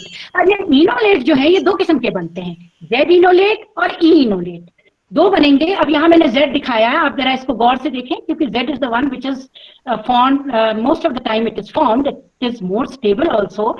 Z क्यों कह रहे हैं, क्योंकि मैं ज्योमेट्रिकल आइसोमेरिज्म यहाँ नहीं ले रही हूँ, काफी सरल है समझने में, बाद में कभी देख लेंगे। तो देखिए OBr2 यहाँ इसको स्लाइड सही है अभी जो मैं प्रेजेंट कर रही हूँ? नहीं, ये आप अलग प्रेजेंट कर रहे हैं, इससे पहले वाला डायरेक्ट ये वाला सही है मैम? हाँ, डाइस्टीरियो सेलेक्टिविटी। ठीक है। देखिए जब हम स्टीरियो केमिस्ट्री की बात कर रहे हैं तो हमारे जो रिएक्शंस होते हैं, ये मैं पहले बता दूं आपको, they are either stereospecific or they are stereoselective most of the time. Stereospecific जो कि आप बहुत पढ़ चुके होंगे, जैसे हमारा होता है सब्स्टिट्यूशन रिएक्शन। सब्स्टिट्यूशन रिएक्शन कौन सा, SN2, जो कि एक ही स्टेप में कंप्लीट होता है, तो 5 मेंबर्ड आपको ट्रांजिशन स्टेट मिलता है, बाकी ग्रुप्स उसमें ज्यों के त्यों लगे होते हैं, कोई छुटा नहीं होता है। इसलिए ट्रांजिशन स्टेट में जो अटैक करता है इनकमिंग ग्रुप, वो लीविंग ग्रुप के ऑपोजिट साइड से अटैक करता है, आप कहते हैं वॉल्डन इन्वर्जन हो गया। तो इसलिए मैंने यहाँ पे वो लिया नहीं है, स्टीरियो स्पेसिफिक रिएक्शन आप बहुत फेमिलियर है। अब स्टीरियो सेलेक्टिव रिएक्शन या मतलब ये भी स्टीरियो स्पेसिफिक तो होते हैं, पर इसमें एक गुंजाइश रहती है सेलेक्टिविटी की कि कौन सा पाथवे सेलेक्ट करें जो कि काइनेटिकली फेवर्ड है या जो थर्मोडायनेमिकली फेवर्ड है, मतलब एनर्जेटिकली फेवर्ड है, या जिसका ट्रांजिशन स्टेट जो है वो लोअर एनर्जी का है तो उसके लिए हो जाएगा। तो हम यहाँ पे Z इनोलेट बना रहे हैं, ये Z इनोलेट जो बनता है इसके लिए आप देख सकते हैं वो पड़ा हुआ है एल्डोर कंडेंसेशन मेरे यूट्यूब में, उसमें please go into the detail because ये रिएक्शन मैकेनिज्म अगर मैं यहाँ लेती तो मैं इंपॉर्टेंट बिंदु नहीं कवर कर पाती, इसलिए मैं जस्ट एक हिंट दे रही हूँ कि किस तरह ये Z इनोलेट, Z और E दोनों बने। Z और E क्यों, आप देख रहे हैं जब इनोलेट बनेगा तो क्या आ जाता है, डबल बॉन्ड। अगर आप फेमिलियर हो एल्डोर कंडेंसेशन से, डबल बॉन्ड आएगा तो आप नंबरिंग करिए, देखिए EZ OBr2 जो लगा हुआ है ये ग्रुप, ये इनोलेट को स्टेबलाइज करने के लिए हम लगाते हैं, ट्राइफ्लेट लगाते हैं, बोरॉन ट्राइफ्लेट, तो डाइअल्काइल बोरॉन ट्राइफ्लेट लगाते हैं, तब ये बेस की प्रेजेंस में इनोलाइजेशन होता है। तो अब देखिए OBr2, O को हम क्या देंगे, कार्बन में लगे हुए O को फर्स्ट प्रायोरिटी, नीचे लगे हुए R3 को सेकेंड प्रायोरिटी। अब आ जाइए पहले इधर वाले कार्बन पे, R2 को हम देंगे फर्स्ट प्रायोरिटी, H को हम देंगे सेकेंड प्रायोरिटी। अब आप देख रहे हैं जो फर्स्ट प्रायोरिटी वाले ग्रुप हैं डबल बॉन्ड के दोनों कार्बन में लगे हुए वो एक तरफ है, तो ऐसा इनोलेट क्या कहलाएगा, Z इनोलेट। अब ये Z इनोलेट को हम Z और E दोनों बनते हैं देखिए, पर हम इसको कॉलम क्रोमेटोग्राफी से सेपरेट कर सकते हैं, कायरल अपना कॉलम लेके उसमें ये सेपरेशन हो जाता है। अब ये सेपरेशन हमने कर लिया, फिर उसमें से हमको एक किस्म का कंपाउंड बनाना, मान लीजिए उसकी फार्माकोलॉजिकल एक्टिविटी है, हमको वही सिंथेसाइज करना, वो दवा के रूप में है, तो हम Z इनोलेट से उसको सिंथेसाइज करेंगे। हमें जो E से सिंथेसाइज हो रहा है उसकी एक्टिविटी बायो एक्टिविटी नहीं है, तो Z इनोलेट जो हमारा बना है, अब आप देखिए ये इसका जिमरमान ट्रैक्सल मॉडल है, मतलब जब ये रिएक्ट करेगा इनोलेट किसके साथ, RCHO, अब शुरू होगा हमारा रिएक्शन यानी कि कंडेंसेशन। अब जब ये कंडेंसेशन होगा, ये जो 6 मेंबर्ड है, प्लीज जरा इसको फॉलो करिए, देखिए R2C double bond C O Br2, ठीक है, ये ट्रांजिशन स्टेट बनाएगा किसके साथ, R1CHO। अब ये जो ट्रांजिशन स्टेट बनेगा ये 6 मेंबर्ड बनता है, इसको कहते हैं जिमरमान ट्रैक्सलर मॉडल। अब आप इसमें देख रहे हैं 6 मेंबर्ड में R3 जो है कहाँ है, नीचे पे, R1 जो है ये ऐसे ओरिएंट हुआ है, R1 यानी कि कौन सा कार्बन है, कार्बोनाइल कार्बन में पॉजिटिव चार्ज आ रहा है ना, वहीं तो इनोलेट का क्या लगेगा, डबल बॉन्ड, मतलब हमारा न्यूक्लियोफिलिक एडिशन की शुरुआत, मतलब हमारे एल्डोल बनने की शुरुआत। अब ये ट्रांजिशन स्टेट में R1 और R3, ये जहां ट्रैक्सलर मॉडल लिखा हुआ है उसी के पास वाला बता रही हूं मैं, ये दोनों देखिए कितने क्राउडेड हैं, क्राउडेड पास हैं, इसलिए अब ये इससे जो हमारा प्रोडक्ट बनता वो क्या बनता, हमारा एंटी बनता। एंटी क्यों बनता, क्योंकि आपको दिख रहा है यहाँ पे जो हमारे ग्रुप्स आ रहे हैं वो एक दूसरे ऑपोजिट लगे हुए हैं। R2 और OH जो प्रोडक्ट में लगे होंगे, R2 मैंने वेज दिखा रखा, OH मैंने दिखा रखा डैश से, they are anti to each other. तो ये प्रोडक्ट, लेकिन ये प्रोडक्ट जो है हमारा माइनर होगा। Reason being the crowding in the Zimmerman Traxler model, very important for MSc। ये खास अब हम ढूंढते हैं MSc के सिलेबस में, इससे पहले जो RS बताया था और CO एरिथ्रो आप थोड़ा पढ़ चुके थे BSc में, तो ये इसकी एप्लीकेशन है। देखिए रिएक्शन मैकेनिज्म में, नेट में इसमें बेस क्वेश्चंस बहुत आते हैं, इसके मैंने कुछ एक उदाहरण आगे कर रखे हैं। अब देखिए यहाँ क्राउडिंग है तो ये एंटी होगा। अब वहीं पे इसका दूसरा देखिए, इस तरह से भी तो बन सकता है ये ज़ीमरमान-ट्रैक्सलर मॉडल, जरूरी थोड़ी है कि इस तरह बने ये ट्रांजिशन स्टेट। कैसे बन रहा है प्लीज वो फॉलो करिए, जहां मैंने लिखा है सिन मेजर, उस वाले को फॉलो करिए। R2 ऊपर, H इक्वेटोरियल, ये सूडो इक्वेटोरियल सूडो एक्सियल से बन रहे हैं या इक्वेटोरियल एक्सियल है। अब डबल बॉन्ड लगा है, उसके साथ लगा है नीचे को R3, जा रहा है सीधे नीचे एक्सियल में, फिर लगा है O, फिर लगा है Br2। अब ये ट्रांजिशन स्टेट किसके साथ बन रहा है? कंडेंसेशन। ये डबल बॉन्ड ही तो यहाँ आएगा, इसके साथ बॉन्ड बनाएगा, किसके साथ? कार्बन पॉजिटिव के साथ, क्योंकि ये क्या है R2 वाला इनॉल है। तो जब ये इसके साथ लगेगा R1CHO, अब के इस किस्म से जुड़ा कि जिससे हमारा H उस तरफ है, R1 ना होके H है उस तरफ जिस तरफ R3। इस केस में H और R3 के बीच में बहुत ही कम क्राउडिंग होगी। इससे जो है सिस्टम की एनर्जी, ऐसे ट्रांजिशन स्टेट ज़ीमरमान-ट्रैक्सलर मॉडल की जो एनर्जी है वो कम होगी। Therefore this will lead to the formation of this major product. तो हमारा मेजर जो आपके बना, उसमें आप इसी से नीचे को जाइए, मतलब ये दोनों सिस हैं। देखिए R2 और OH बनेगा ना, यहाँ से जो हमारा ये है, यहाँ Br2 छूट जाएगा कोने में, वो तो डबल बॉन्ड O बना लेगा, और ये जो डबल बॉन्ड O है ये OH में चेंज हो जाएगा।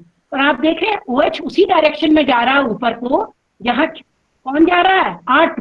दे are both going in the upward direction, same direction means they are cis or they are सिन। तो हमारा जो मेजर प्रोडक्ट बनेगा इस केस में वो सिन बनेगा अगर हम Z इनोलेट को सेपरेट कर दें। मतलब सिन बन रहा है एज कंपेयर टू एंटी, और सिन और एंटी ये कोई एनैंटियोमर नहीं है, डाइस्टीरियो आइसोमर्स हैं, मिरर इमेज नहीं है। सेम आइसोमर्स हैं एक ही कंपाउंड के, लेकिन मिरर इमेज नहीं है, तो हम इनको क्या कहेंगे? Diastereoisomer. तो इसको हम कहेंगे सिलेक्शन हो रहा है through this pathway. Which pathway? The Zimmerman Traxler model, जो हमारा ट्रांजिशन स्टेट बन रहा है।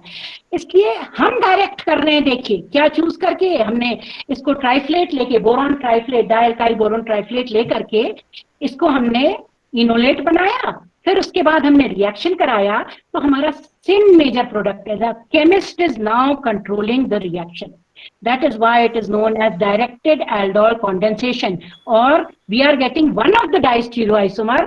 हमारा सिन और एंटी में से सिन बन रहा है, तो हम इसको कहेंगे डाइस्टीरियो selectivity या directed aldol condensation, the very useful application of stereochemistry। next please। अब ये देखिए, ये डायरेक्टेड एल्डोल कंडेंसेशन का दूसरा पहलू है।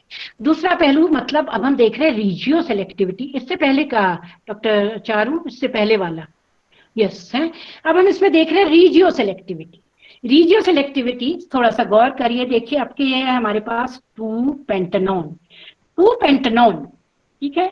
अल्फा हाइड्रोजन है इसमें दोनों तरफ है, एक तरफ CH3 लगा है, एक तरफ तो ये पूरा ग्रुप लगा है CH2 CH2 CH3। तो दोनों तरफ से हाइड्रोजन बेस की प्रेजेंस में H पॉजिटिव निकलेगा, तो कहने का मतलब है कार्बन आयन CH3 में भी बन सकता है, यहाँ भी बन सकता है ये CH2 में। अब हमारा जब हम वीक न्यूक्लियोफाइल ऐसा यूज करें बेस, तो उस केस में क्या होगा? CH3 देखिए इसके बगल में हैवी ग्रुप्स नहीं लगे हैं, तो काइनेटिकली ये फेवर्ड होगा, यहाँ OH का अटैक करना इजी होगा, पर एट द सेम टाइम ये छोटा है साइज में, इसलिए ये CH3 वाले CH2 में से भी एक हाइड्रोजन निकालेगा। तो कहने का मतलब है हमारे पास CH2, क्योंकि वो इजी अप्रोच है, काइनेटिकली फेवर्ड है, काइनेटिक इनोलेट भी बन सकता है, या दूसरा हमारे पास CH3 वाला जो कोना है, उस CH2 से अगर OH जो नेगेटिव है वो H पॉजिटिव निकाल दे, तो हमारे पास थर्मोडायनेमिक इनोलेट भी बन सकता है। अब क्योंकि as compare to kinetic the thermodynamic is more stable, therefore the major product, अब इसके आगे ये अटैक होगा, किसका अटैक होगा? कार्बन आयन बन गया, कार्बन आयन किसमें अटैक करेगा? कार्बन पॉजिटिव, यानी कि न्यूक्लियोफिलिक सब्स्टिट्यूशन किसके साथ, न्यूक्लियोफिलिक एडिशन किसके साथ शुरू हुआ? C6H5CHO, ये लिया था इसमें हमने, जो दूसरा हमारा कार्बोनाइल था C6H5CHO, जिसमें कि अल्फा कार्बन नहीं है, नहीं तो बहुत ही मिक्सचर मिलता, क्योंकि उससे भी इनोलेट बनता।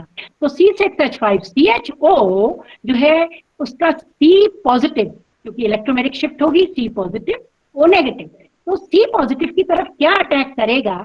एक केस में तो अटैक करेगा CH2 अटैक करेगा तो हमें ये प्रोडक्ट मिलेगा, यानी कि काइनेटिक इनोलेट अटैक करेगा तो हमें मिलेगा CH3, CH2, C double bond O, CH2, CHOH and C6H5। लेकिन थर्मोडायनेमिक जो इनोलेट है वो अटैक करेगा तो हमें जो बीच में बना हुआ है कार्बन आयन, पर वो क्यों है थर्मोडायनेमिकली मोर स्टेबल, आप देखेंगे, क्योंकि देखिए इस केस में ये जो हमारा बॉन्ड है, कार्बन जो यहाँ पे H पॉजिटिव निकला है, ये जब इनोलेट में चेंज हुआ, ये इनोलेट ज्यादा सब्स्टिट्यूटेड है, and as you know more substituted double bond is more stable than less substituted, तो this is thermodynamically stable enolate. अब जब ये C6H5CHO से देगा हमें न्यूक्लियोफिलिक एडिशन, तो जो हमारा प्रोडक्ट बनेगा वो बनेगा CH3, CH2, CH, C6H5, CHOH। वो पुराना लौट जाइए तो प्लीज उसको मैं कंप्लीट कर लूं इससे पहले का। हेलो, ये मैम, हाँ इसके बाद का, Zimmermann के बाद का, हाँ ये बनेगा, हाँ ये, हाँ ठीक है, थैंक यू। नहीं ये नहीं, इससे पहले का जिसमें लिखा है डायरेक्टेड एल्डोल कंडेंसेशन, ये वाला मैम, हाँ इसमें जो हमारा ये मेजर प्रोडक्ट बनेगा ये कैसा है? थर्मोडायनेमिक इनोलेट है।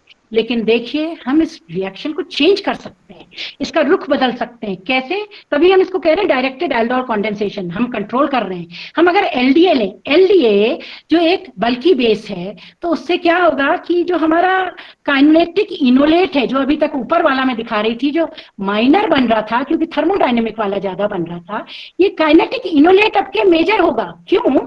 क्योंकि ये हैवी है ये बेस, तो ये CH3, CH2 वाले पोर्शन से, वो क्राउडेड पोर्शन है, तो वहां से H पॉजिटिव निकालने में सक्षम नहीं होगा। इस वजह से ये कोने में लगे हुए CH3 से ही एक H पॉजिटिव निकालेगा, तो जो हमारा इनोलेट बनेगा वो काइनेटिक इनोलेट बनेगा। और इस केस में हमारा जो मेजर प्रोडक्ट है वो कौन सा होगा? काइनेटिक इनोलेट ही मेजर होगा ट्रांजिशन स्टेट में, इसलिए उसी से बना हुआ जो हमारा प्रोडक्ट है वो हमारा मेजर प्रोडक्ट होगा। तो directed aldol condensation, LDA, bulky base leads to kinetic inolate as the major product. Next please. Now, this I am discussing a few compounds which do not have a chiral center, but they have a chiral axis, क्योंकि ये भी MSc में ही है सिर्फ। अब देखिए chiral axis, ये ऐसे compounds को हम एलिन्स या क्यूमुलिन, लगातार लगे हुए डबल बॉन्ड है, तो जहां हमारे ये इवन होते हैं उसमें तो क्या होगा? हमारा आइसोमेरिज्म, स्टीरियो आइसोमर्स जो बनेगा वो बनेगा हमारा कायरल, क्योंकि इसमें कायरल एक्सिस आ जाएगी। अब आप कहेंगे कैसे? मैं बहुत डिटेल में न जाऊंगी, यही बताऊंगी। सेंट्रल कार्बन जो इसमें है, देखिए वो कैसा है? sp हाइब्रिडाइज्ड है, तो ऑटोमेटिकली दो p ऑर्बिटल जो अनहाइब्रिडाइज्ड इसमें बचे वो एक दूसरे के क्या होंगे? ऑर्थोगोनल, यानी कि परपेंडिकुलर। तो उसमें जब ये ग्रुप लगेगा, जो कार्बन लगेगा डबल बॉन्ड के साथ जो जुड़ेगा CH3H वाला, वो और जो दूसरा जुड़ेगा दूसरे कोने में, वो भी एक, दोनों लगे हुए कोने के टर्मिनल ग्रुप्स जो होंगे वो भी एक दूसरे के परपेंडिकुलर होंगे। और हमें ये प्रतीत होगा कि हमारे पास एक बड़ा सा इलोंगेटेड क्या है? इलोंगेटेड सी कायरल एक्सिस है, जैसे कि हमारा टेट्राहेड्रॉन ही है, वो लंबाई में पूरा खिंच गया है। तो इस वजह से ये CH3H जो एक सी लाइन दिखा रखी है, ये तो सेम प्लेन में है, एक ही प्लेन में रहेंगी है। और ये जो H और CH3 है, इसमें CH3 हमारी तरफ को आएगी, H जो है लगा हुआ हमसे पीछे। देखिए इसमें कायरल कार्बन कहीं नहीं है, लेकिन ये पूरी एक्सिस जो है ऐसे बिहेव कर रही है कायरल एक्सिस की तरह। अब मैं इसमें एक ही एग्जांपल लेकर के इसका नॉमेनक्लेचर आपको बताऊंगी, किस तरह इसका एब्सोल्यूट कॉन्फ़िगरेशन CIP से निकालें।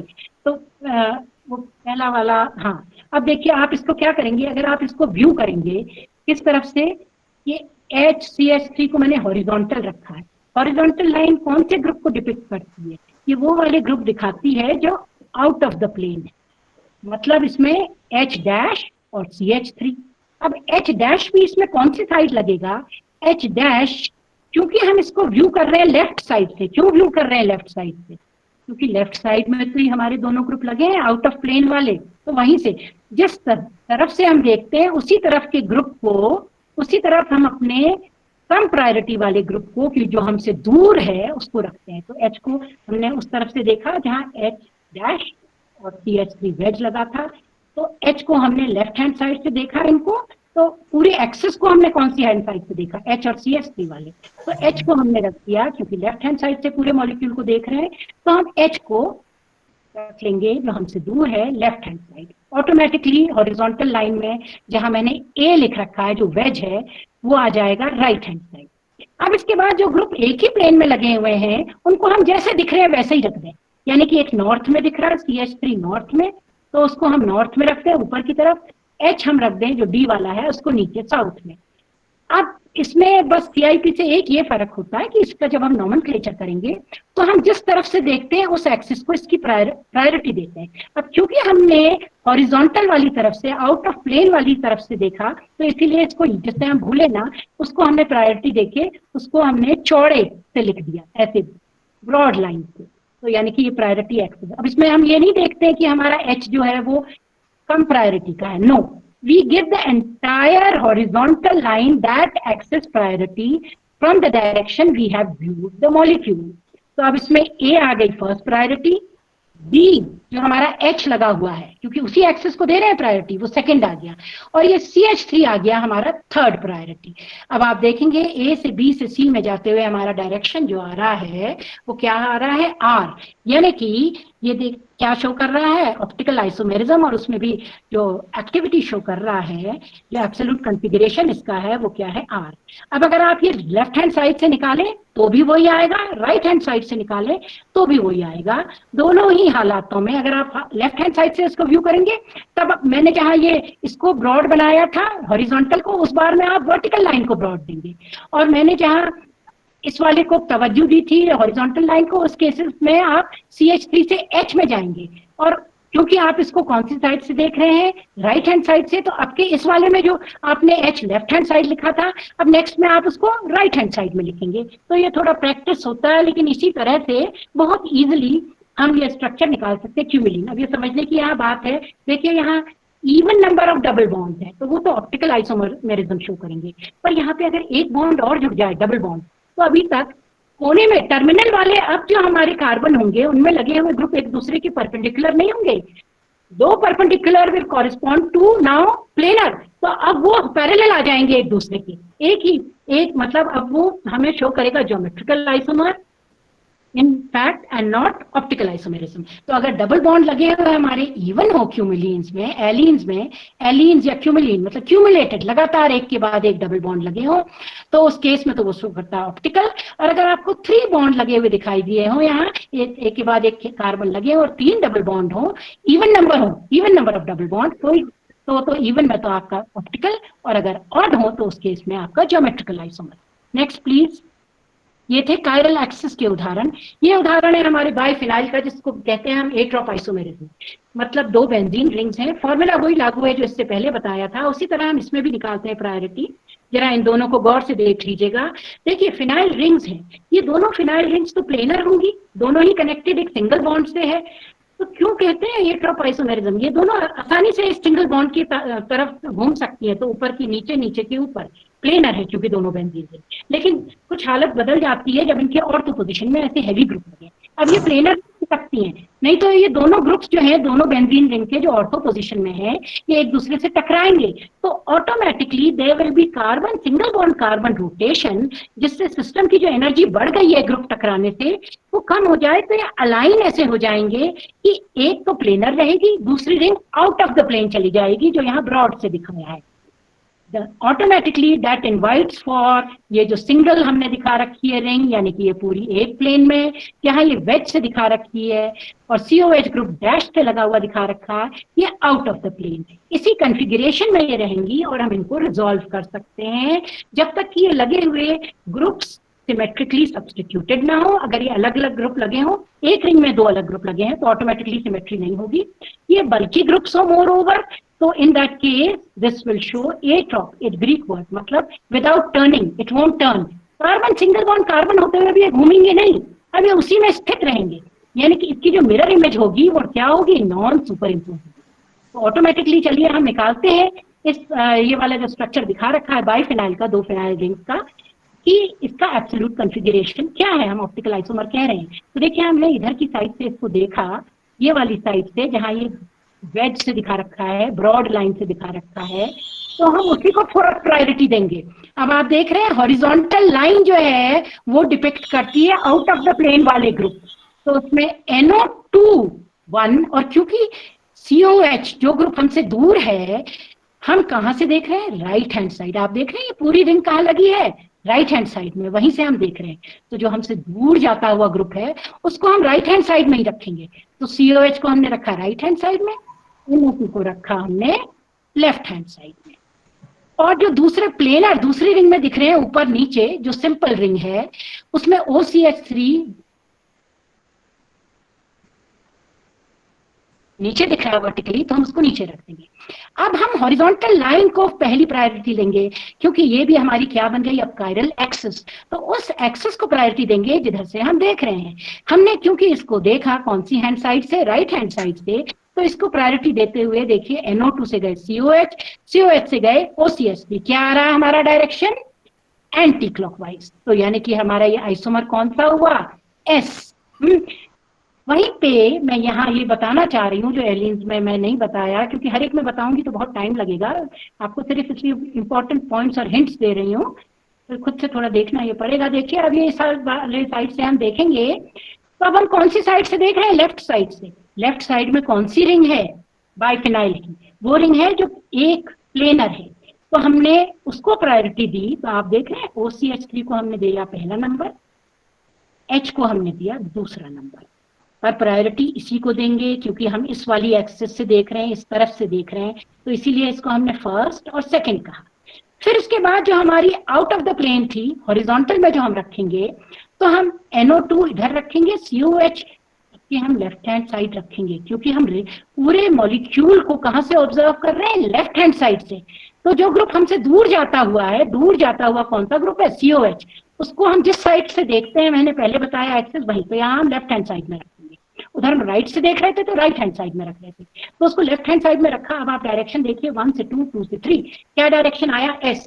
कहने का मतलब है आप कहीं से भी देखें, दोनों ही हालातों में या S आइसोमर होगा। Now let us move to the third type of chirality, optical isomerism, that is planar chirality, जिसमें हमारे ANSA compounds और पैरासाइक्लोफेन्स आते हैं। ANSA या हैंडल कंपाउंड, इसमें बेंजीन जिनके साथ लगे हुए दोनों तरफ ये ऑक्सीजन, ये ड्रॉ करा है थोड़ा ऐसा पूरा, you have to bear with it, ये ऑक्सीजन लगे हुए हैं दोनों तरफ, हेट्रोएटम, और उसके साथ ऊपर CH2, फिर CH2N, यानी कि एलिसाइक्लिक रिंग है। अब रिंग अगर ये बहुत बड़ी हो तब तो ये ऊपर नीचे घूम लेगा, और अगर इसमें BR नहीं लगा हो तब भी ये सिमेट्री, क्योंकि इसमें तो सिमेट्री होगी, ये सिमेट्रिकल रिंग है, तो ये ऊपर नीचे घूम के एक ही टाइप के हमको स्ट्रक्चर देंगे। लेकिन इससे पहले चले जाइए प्लीज। अच्छा ठीक है, नहीं ठीक है, इट्स ओके। तो उस केस में आप देखिएगा, आप देखिए, आप ये पहला आप ANSA स्ट्रक्चर देखिए, BR जो लगा हुआ है हमारी तरफ। अब हम इसको कैसे बताएंगे, अब इसका अगर हम आप मिरर इमेज लें तो आप देखेंगे BR लगने से स्थिति बदल गई। अब ये जो हमारी रिंग थी, जो प्लेनर थी, ये इस एलिसाइक्लिक रिंग के बीच में से अंदर बाहर नहीं घूम पाएगी। इसका मतलब ये इसी पे स्थित हो गया ये स्ट्रक्चर। इसकी जो मिरर इमेज बनाएंगे वो नॉन सुपर इम्पोजेबल होगी। तो अब अगर हम निकालें, अगर ये छोटा होता, यहाँ पे BR नहीं लगा होता, तब भी ये उस केस में सिमेट्री होती, हमको ऑप्टिकल आइसोमर नहीं मिलता। या अगर हमारा CH2N जो लिखा है 8 से ज्यादा हो जाए, तब तो ये साइज इतना बड़ा हो जाए ऊपर की एलिसाइक्लिक रिंग का कि ये फोल्ड करके आगे पीछे जा सकता है। लेकिन जब तक ये 8 से कम है तो इस केस में इतनी जगह नहीं होती है, पूरा BR को लेके फोल्ड करके दूसरी तरफ जाए, यानी कि CH2 वाला ग्रुप नीचे आए और ये ऊपर जाए। इसीलिए हैंडल कहते हैं, क्योंकि टोकरी का हैंडल जैसा बन गया। देखिए CH2N, CH2, CH2 ये जो ऊपर लगा हुआ है। तो हैंडल एंसा कंपाउंड। अब इसमें कैसे आप पायलट एटम एक निकालें, पायलट एटम, पायलट जो गाइड, जैसे एरोप्लेन में गाइड करते हैं, पायलट चलाते हैं उसको किस डायरेक्शन में जाना है। पायलट एटम हमारा वो वाला लगा हुआ मिथाइल ग्रुप होता है, वो कार्बन एटम जो हमारी इस प्लेन में नहीं हो, बेंजीन की प्लेन में, आउट ऑफ द प्लेन है, और उसमें भी उस तरफ लगा हुआ हो वो पायलट एटम जहां पे हमारा जो ग्रुप है हमने बेंजीन में सिमेट्री को स्पॉइल करने के लिए, इसको डिससिमेट्रिक बनाने के लिए लगाया हो। मतलब हम पायलट एटम सेलेक्ट करेंगे इसमें, तो पायलट एटम Br की साइड से सेलेक्ट करेंगे, तो Br की साइड वाला CH2 लेंगे, ना कि दूसरा CH2। तो ये CH2 अब हमें गाइड करेगा। ये CH2 से नीचे आइए, फर्स्ट प्रायोरिटी ये ऑक्सीजन, सेकंड प्रायोरिटी ये कार्बन, थर्ड प्रायोरिटी ये लगा हुआ कार्बन जिसमें Br है। डायरेक्शन देखिए आप क्या आ रहा है, क्लॉकवाइज, यानी कि ये R आइसोमर है। अब आप इसकी मिरर इमेज बना के अगर देखेंगे तो आपका वो S आएगा। अब यहीं पे ये दूसरा भी स्ट्रक्चर बना रखा है, ये सिंपल है, हमारा पैरासाइक्लोफेन है। अब देखिए ऑक्सीजन नहीं लगा तो नाम बदल जाता है, ऑक्सीजन की वजह से हैंडल कंपाउंड। अब इसमें ये पैरासाइक्लोफेन, ये ऐसे बेंजीन रिंग लगी हुई है प्लेनर, और ये सबसे सिंपल वाला है, इसके ऊपर ये मिथाइलिन ग्रुप्स लगे हुए हैं, फिर से हैंडल सा बनाते हुए, पर क्योंकि ऑक्सीजन नहीं है, जैसे कढ़ाई के कोने में हैंडल लगे होते हैं, वो हेट्रोएटम वो काम करते हैं, वो सबको उठाते हैं ऊपर CH2, इसमें वो हेट्रोएटम नहीं है, तो नाम पैरासाइक्लोफेन। नाउ पैरेलल ग्रुप्स, ये तो सिंपल वाला, अभी नेक्स्ट में हम दिखाएंगे पैरेलल, इसमें बेंजीन ऐसे ग्रुप्स लगे होते हैं। तो अब देखिए इसकी सिमेट्री किसने स्पॉइल करी, ये लगे हुए COH ने, तो उसी तरफ के CH2 को हम मानेंगे पायलट एटम, लिखा है उस पायलट एटम से कुछ नहीं करेंगे, वो हमें गाइड करेगा। पायलट एटम के नेक्स्ट वाला एटम को प्रायोरिटी 1, उसके अगल उसके नेक्स्ट वाले को 2, उसके बाद वाले को जिसमें COH लगा है 3। डायरेक्शन क्या आ रहा है, क्लॉकवाइज। तो ये हमारा है R आइसोमर, प्लेनर। ये पूरा प्लेन ही ऐसा प्रतीत हो रहा है जैसे कि ये कायरल हो, आपके एक्सेस नहीं है, पूरा प्लेन ही प्लेनर है। या now next please, next, yes, ठीक है। हाँ हाँ, yes. Now this next one, ये भी पैरासाइक्लोफेन है, अब मैं उसमें बताऊंगी नहीं ज्यादा। उसी तरह इसमें भी देखिए, इसमें 2 बेंजीन रिंग पैरेलल लगी हुई है, इनके बीच में CH2 ग्रुप्स हैं, और ये सिमेट्रिकल होती, पर सिमेट्री स्पॉइल करने के लिए एक तरफ यहाँ लगा है COH। पायलट एटम से गाइडेड होके अगर आप निकालें तो आपकी क्या आएगा, इस तरह ये फर्स्ट सेकंड थर्ड S, और दूसरे में निकालें तो आएगी आपकी priority CH2, the next C, and the C with S, that C which is attached to this next atom, that will again COH, that will come as R, 1 2 3 clockwise. So one is S, the other is R. अब ये उसी के क्या है, पैरासाइक्लोफेन की mirror image, non super imposable. क्योंकि अगर आप ऐसे स्लाइड इनको करें एक के ऊपर एक, जैसे हम दाएं या बाएं हाथ को करते हैं, तो आप देखेंगे एक प्लेन दूसरे प्लेन के ऊपर जब शिफ्ट होगा तो एक का COH एक तरफ प्रोजेक्ट करेगा, दूसरे का COH दूसरी तरफ, मतलब ये एक दूसरे को ढांप नहीं रहे, नॉन सुपर इम्पोजिबल है, hence they are mirror images, a pair of enantiomers showing optical isomerism. Next, please. Now coming to convergence and Newman projection. Newman projection, a representation of a molecule in which the atoms and bonds are viewed along the axis about which the rotation occurs. अब हम इसको सीधे बना के देख लेते हैं यहाँ, क्योंकि इतना टाइम नहीं है। देखिए ये मैंने बनाया है फिशर। अब ये फिशर की क्या ड्रॉबैक है, देखिए फिशर की एक तो ये ड्रॉबैक है, क्यों ये एक्सेप्ट नहीं हुआ रिलेटिव कॉन्फ़िगरेशन, क्योंकि फिशर में हमको एक तो जब हमने रिलेटिव कॉन्फ़िगरेशन निकाला था, एक ही कार्बन का तो पता लग रहा था कि वो D है या L है, बाकी कार्बन का तो निकल नहीं पा रहा था। इसलिए रिलेटिव कॉन्फ़िगरेशन जो एब्सोल्यूट हो गया है वो सिर्फ यूज होता है अमीनो एसिड और कार्बोहाइड्रेट्स में for the sake of convenience.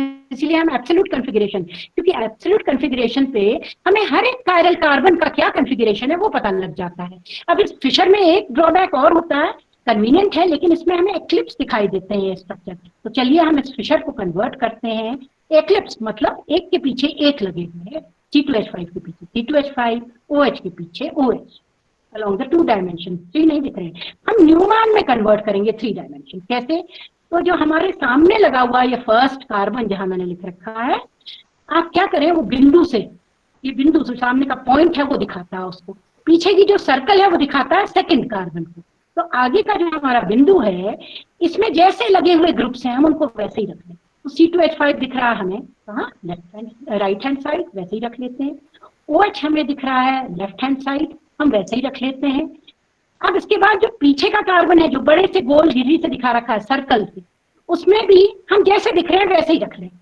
तो उसमें भी C2H5 नीचे वाले C2H5 के पीछे है, OH नीचे वाले OH के पीछे है, और ये मिथाइल अब मिथाइल के पीछे।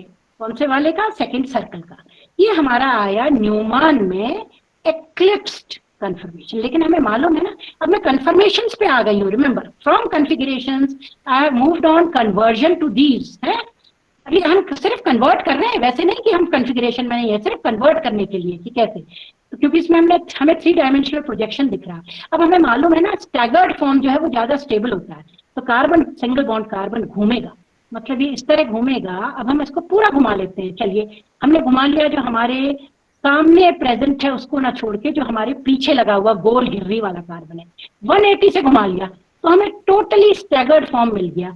मतलब ऊपर मिथाइल पहले वाले में था, जो पॉइंट वाले में, तो सेकंड जो सर्कल है उसमें भी ऊपर आ गया मिथाइल। पहला जो हमारा पॉइंट था आगे वाला कार्बन, उसमें राइट हैंड साइड था हमारा C2H5, तो इसमें लेफ्ट हैंड साइड आ गया। और ये जहां इसमें ये OH पहले वाले में था लेफ्ट हैंड साइड, पहले बिंदु वाले में, वहां हमारे पूरे घिर्री वाले में आ गया राइट हैंड साइड। सो ये Newman projection is the projection which shows us clearly कि किस तरह हमारा स्टैगर्ड फॉर्म जो है, conformation, configuration remember remains the same, absolute configuration नहीं बदलेगा इसका। ये हम कन्फर्मेशंस में आ रहे हैं, इसको चेंज कर रहे हैं न्यूमैन प्रोजेक्शन में, जो 3 डायमेंशनल है। Now next please, next please. Yes, अब हम conversion of Fischer to sawhorse, ये फिशर प्रोजेक्शन है। अब इसी को हम सॉहॉर्स मतलब ये नीचे लगा हुआ जो डार्क मैंने दिखा रखा है कार्बन, और ऊपर लगा हुआ डार्क कार्बन, इन दोनों को हम डायगनली कनेक्ट कर लेते हैं। फिर हमें जैसे दिख रहे हैं ये ग्रुप्स वैसे लगा देते हैं। तो नीचे वाले में देखिए OH कहाँ है, right hand side, H left hand side, पहले कार्बन में हमने वैसे ही लगा लिया। ऐसे ही इसके पीछे ऊपर वाले में भी right hand side, OH left hand side वैसे ही लगा लिया। ठीक है, तो हमें ये क्या मिल गया, ये इसी का एक्लिप्स्ड वर्जन। अब जब हमें इसको स्टैगर्ड में चेंज करना हो, तो इसमें से एक कार्बन पकड़ के हम, जैसे हमने न्यूमैन में करा था, 180 से चेंज कर देंगे। जैसे हम 180 से इसको घुमाएंगे तो हमें इसी का, ये एक्लिप्स का कौन सा फॉर्म मिल जाएगा, स्टैगर्ड फॉर्म। अब यहाँ इस दूसरे का दिखा रखा है, ये भी एक्लिप्स ही दिखा रखा है, देखिए लगे हुए ग्रुप्स, OTS नीचे, H left hand side, Me right hand side, sawhorse projection. Diagonally दूसरे कार्बन से कनेक्ट करा, वहां H हमारा राइट हैंड साइड, Me हमारा लेफ्ट हैंड साइड, और PH हमारा नीचे। मतलब आप देख रहे हैं Me और Me एक दूसरे के पीछे हैं, जैसे फिशर में थे वैसे यहाँ भी है इस सॉहॉर्स में। ये Me ऊपर वाला और नीचे वाला एक दूसरे के पीछे है, H और H एक दूसरे के पीछे है, पैरेलल है, मतलब ये एक्लिप्स्ड है। इसको स्टैगर्ड में चेंज करने के लिए हम इनमें से किसी भी एक कार्बन को पकड़ के 180 से घुमा देंगे, तो हमें स्टैगर्ड कन्फर्मेशन इसकी मिल जाएगी। Remember, this is conformation, the absolute configuration remains the same, मतलब R है तो R, S है तो S। Now conversion of Fischer to sawhorse, ये उसी को दिखा रखा है, देखिए किस तरह हमने इसको चेंज करा, टार्टरिक एसिड को फिशर वाले को। अब तो आपको आ गया होगा, हमने चेंज कर लिया एक्लिप्स में। फिर जो बताया था मैंने 180 से अलाउंग दिस एक्सेस C2 और C3 की हमने 180 से घुमाया। देखिए जो COH सेकंड स्ट्रक्चर में नीचे था वो एग्जैक्टली 180 ऊपर आ गया। जो OH हमारा लेफ्ट राइट हैंड साइड था वो लेफ्ट हैंड साइड आ गया है। आप नेक्स्ट में, नेक्स्ट स्लाइड प्लीज, नेक्स्ट, ये मैं नेक्स्ट स्लाइड बता रही हूँ। हाँ, इस वाले में टार्टरिक एसिड में, तो इसको गौर से देख लीजिए। इसमें टार्टरिक एसिड फिशर को कन्वर्ट किया है इनटू एक्लिप्स्ड एंड स्टैगर्ड सॉहॉर्स। एक्लिप्स्ड वाला हमने 180 से ऊपर वाले कार्बन को रोटेट करा, तो ऊपर वाले कार्बन को रोटेट करने से क्या आ गया, जो हमारा देखिए एक्लिप्स्ड वाले में COH नीचे था, दोनों ही कार्बन में नीचे था। अब हमने कार्बन नंबर 2 को घुमाया है, 180 से घुमाया तो ये ऊपर आ गया। थर्ड स्ट्रक्चर देखिए, 180 से घुमाया तो OH जो हमारा left hand right hand side था वो लेफ्ट हैंड साइड आ गया। 180 से घुमाया तो H जो हमारा लेफ्ट हैंड साइड था वो राइट हैंड साइड में। This is the stable form, the staggered form. Remember, absolute configuration remains the same. This is only the sawhorse projection, 3-dimensional projection, the conformation stable one. Next, please. Next slide. अब conversion of sawhorse into fisher. अब हमने ठीक इसका उल्टा किया। तो हमने क्या किया, देखिए जो हमारे पास पहला स्ट्रक्चर देख रहे हैं आप, 2,3-डाइब्रोमोब्यूटेन, जो स्टैगर्ड हमारे पास सॉहॉर्स था, उसको हमने एक्लिप्स में बदला, यानी कि हमने देखिए ऊपर वाले कार्बन को, नीचे को तो ऐसे ही छोड़ रखा है, किसी को भी कर सकते हैं वैसे, नो प्रॉब्लम।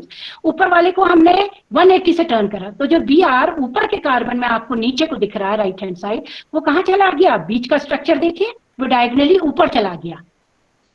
और जो हमारा लेफ्ट हैंड साइड था लगा हुआ H, वो कहाँ चला गया, राइट हैंड साइड। Br जो राइट हैंड साइड था वो चला गया लेफ्ट हैंड साइड।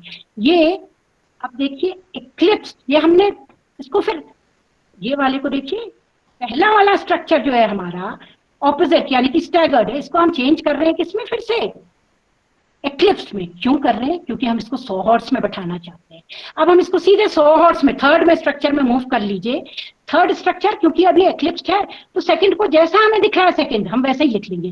पहला नीचे का कार्बन देखिए CH3 लिखा, फिर Br हमें दिखा लेफ्ट हैंड साइड, हम राइट हैंड साइड वैसे ही लिख दिया, H दिखा लेफ्ट हैंड साइड वैसे ही लिख दिया।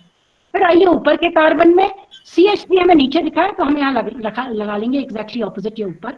अब हमें H दिख रहा है यहाँ राइट हैंड साइड, हमने राइट हैंड साइड लिख दिया। Br दिख रहा है हमें लेफ्ट हैंड साइड, हमने लेफ्ट हैंड साइड। तो इस तरह से जब हम 100 हॉर्स को बदलेंगे फिशर में, तो 100 हॉर्स स्टैगर्ड को पहले हमको एक्लिप्स में चेंज करना पड़ता है, तब वो हम फिशर में चेंज कर सकते हैं, क्योंकि फिशर हमें एक्लिप्स कन्फर्मेशन दिखाता है, ना कि staggered. Next please. Now coming to a very important point which I should not miss is cyclohexane. Cyclohexane आप लोगों ने BSc1 में पढ़ा है, मालूम है चेयर और बोट। मैंने सिर्फ यहाँ चेयर का ये ले करके लगाया है, नेट से ही मैंने तुरंत डाउनलोड करके। ना देखिए ये क्या फॉर्म दिखा रहा है, चेयर में एक्सियल 6 जो हमारी इसकी एक्सिस जाती है इसके बीच से, उसके पैरेलल जो बॉन्ड लगे होते हैं जो लाल से दिखा रखे हैं वो क्या है, एक्सियल। इसको बनाने का तरीका ही ऐसे ही है मॉडल से। I couldn't show you over here but I will show it in one of my videos later on. तो उसमें देखिए आपको दिख रहा है CH3 अप रेड वाला, नेक्स्ट वाला CH3 मतलब H, ये तो H लगे, H अप, नेक्स्ट वाला रेड जो है H डाउन, देन थर्ड में H up then H down.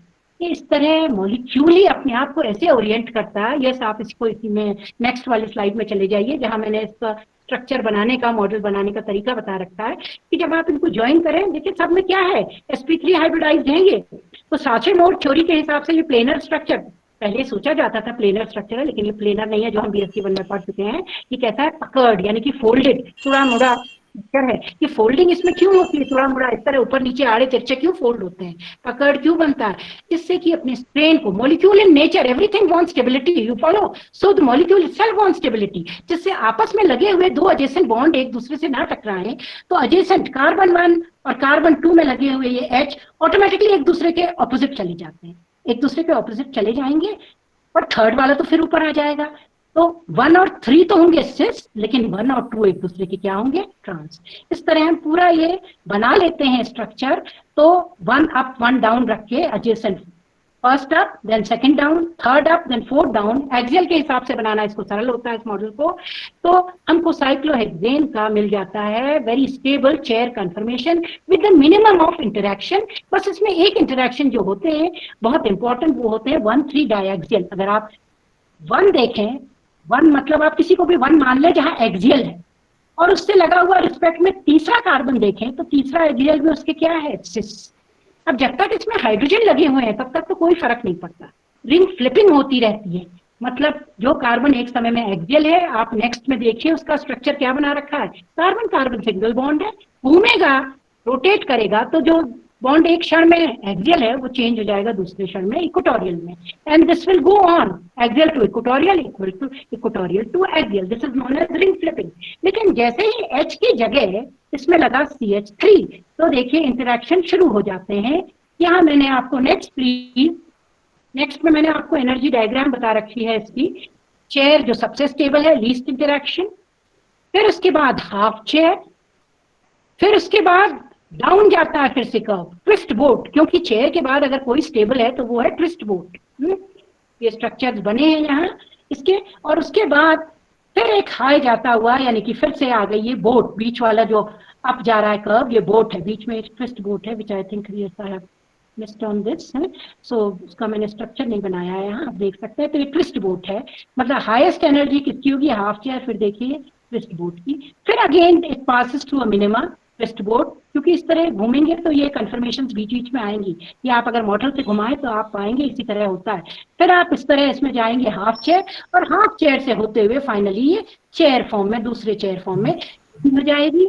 उसमें ये होगा जो लाल से दिखा रखा है पहले केस में, मतलब लाल में जो एक्सियल है, आप देखेंगे फाइनली जब कन्वर्ट हुआ टोटली तो जो रेड है, सारे रेड से एच जो लिखे हैं वो सारे किस में चेंज हो गए, इक्वेटोरियल में।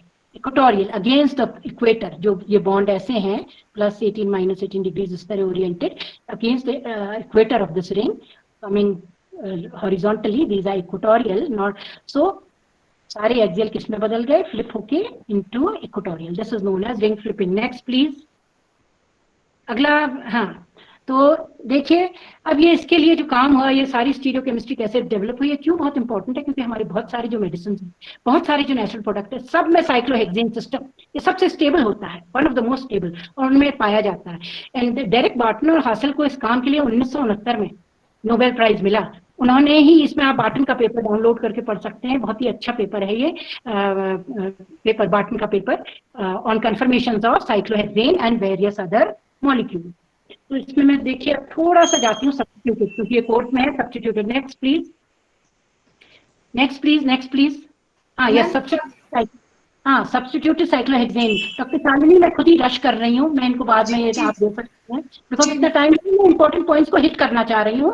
तो देखिए इसमें क्या बहुत इंपॉर्टेंट है साइक्लोहेक्सेन में, क्या बहुत इंपॉर्टेंट ये है कि अब हम कंफर्मेशन के साथ साथ कॉन्फ़िगरेशन, हम दो चीजें पढ़ रहे हैं, कंफर्मेशन भी कॉन्फ़िगरेशन भी। कैसे, ये स्लाइड पे जो दो स्ट्रक्चर ऊपर नीचे साइक्लोहेक्सेन के बने हैं, पहले स्ट्रक्चर में CH3 CH3 प्लेनर स्ट्रक्चर में क्या है, सिस। नीचे के में एक तो वेज से है, एक डैश, मतलब ये क्या है, ट्रांस। मतलब what comes into picture, we are discussing configuration, beside this we will be also discussing conformation. क्योंकि ये इसके बाद देखिए जो दिखा रखा है साइक्लिक स्ट्रक्चर, ये तो इंटरकन्वर्ट होते हैं, मतलब कन्फर्मेशन। तो ये साइक्लिक स्ट्रक्चर कौन सा है साइक्लोहेक्सेन का, जब ये सिस होगा तो आपको मैं पहले बॉन्ड्स का अलाइनमेंट बता चुकी हूं, तो अगर दो 1 2 एडजेसेंट लगे हुए ग्रुप्स एक्सियल हों तो वो ट्रांस होते हैं। ये एक CH3 इसमें एक्सियल है और एक CH3 इसमें इक्वेटोरियल है। तो अब अपने आप ही आप देख रहे हैं ये दोनों ऊपर की तरफ जा रहे हैं, यानी कि क्या हो गई है, सिस ज्योमेट्री। ये एक दूसरे में इस तरह इंटरकन्वर्ट होंगे। अब इसमें स्टेबिलिटी का जहां लिहाज है तो एक्सियल 1,3 डायक्सियल इंटरेक्शन, जो CH3 एक्सियल है वो किससे टकराएगा, इससे थर्ड पोजीशन में दो ग्रुप लगे हुए हैं जो एक्सियल हैं।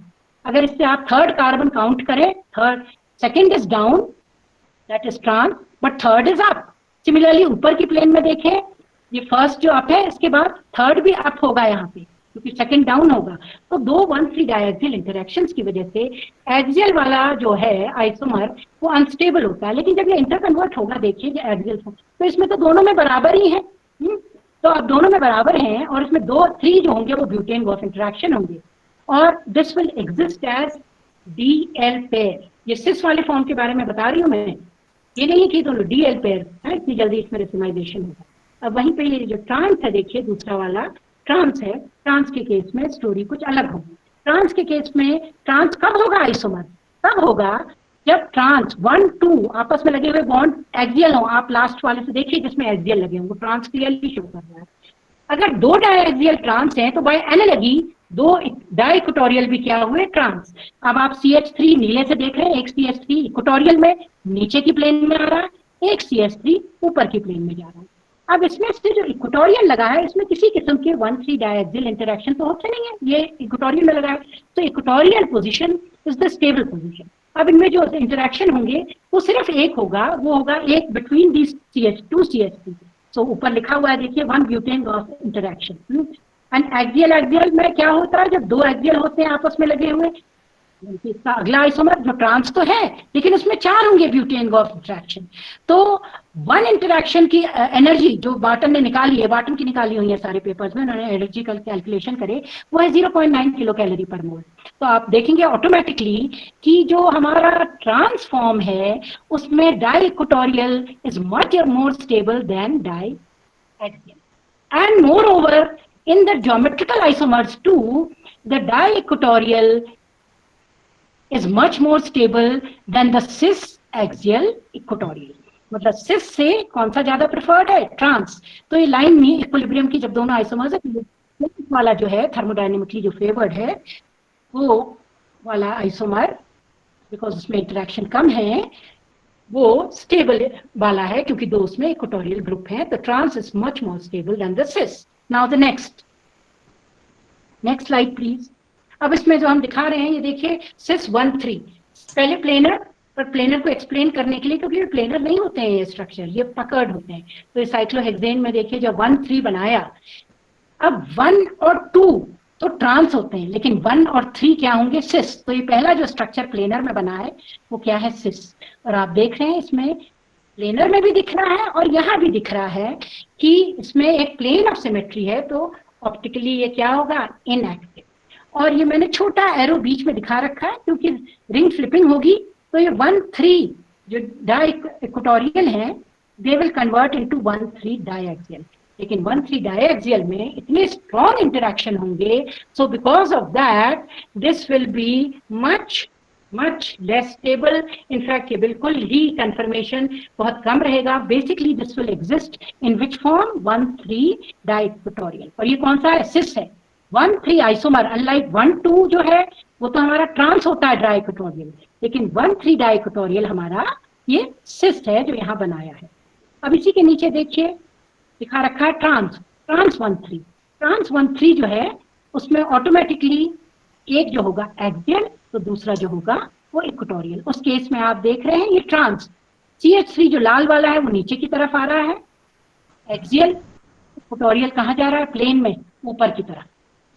तो मतलब ये कहता है ट्रांस। इस तरह रिंग फ्लिप होके और प्लेन ऑफ सिमेट्री, तो automatically it will be of course in this case the optically active form, inactive form, the trans one, which is got this plane. Now next please.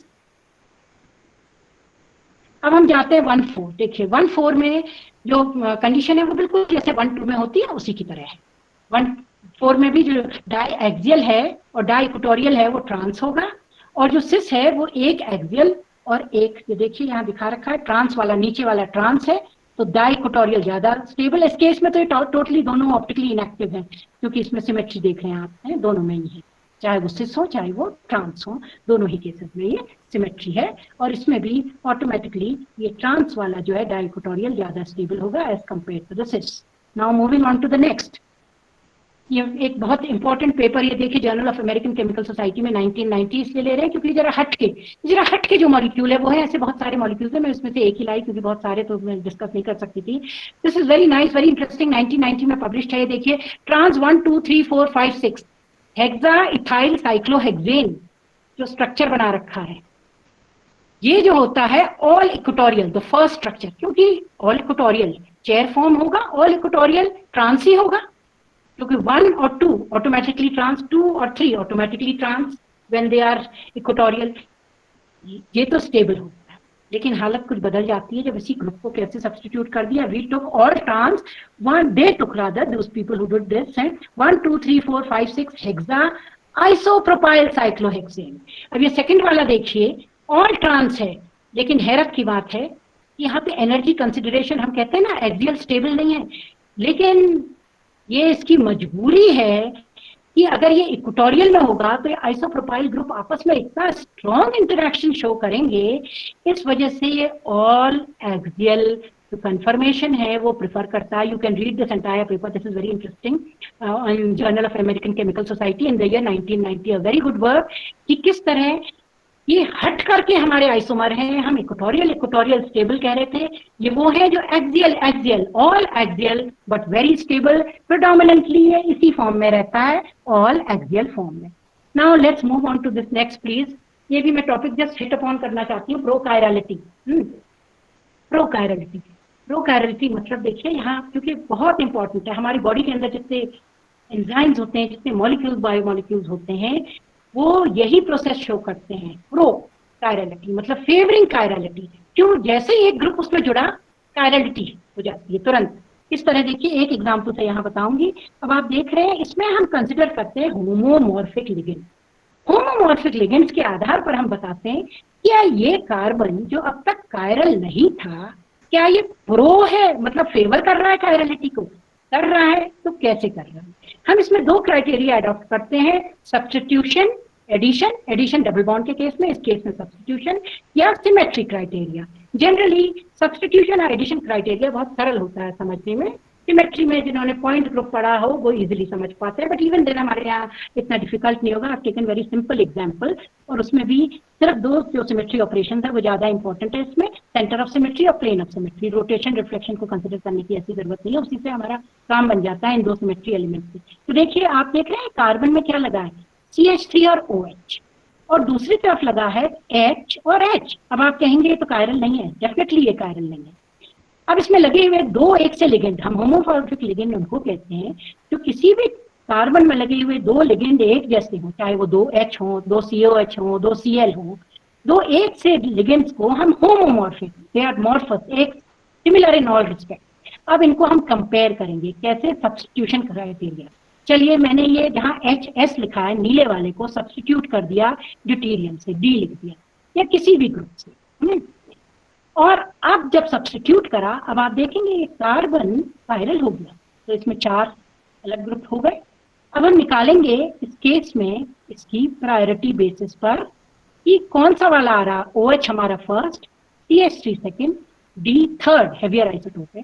तो देखिए direction क्या आ रहा है, anti clockwise, यानी कि ये S हमारी एब्सोल्यूट कॉन्फ़िगरेशन S आ रही है। वहीं पे अगर ये HR जो रेड से लिखा हुआ है, अगर हमने इसको सब्स्टिट्यूट करा बाय D, अब जो हमारा बना वो मिरर इमेज बनी है पहले की।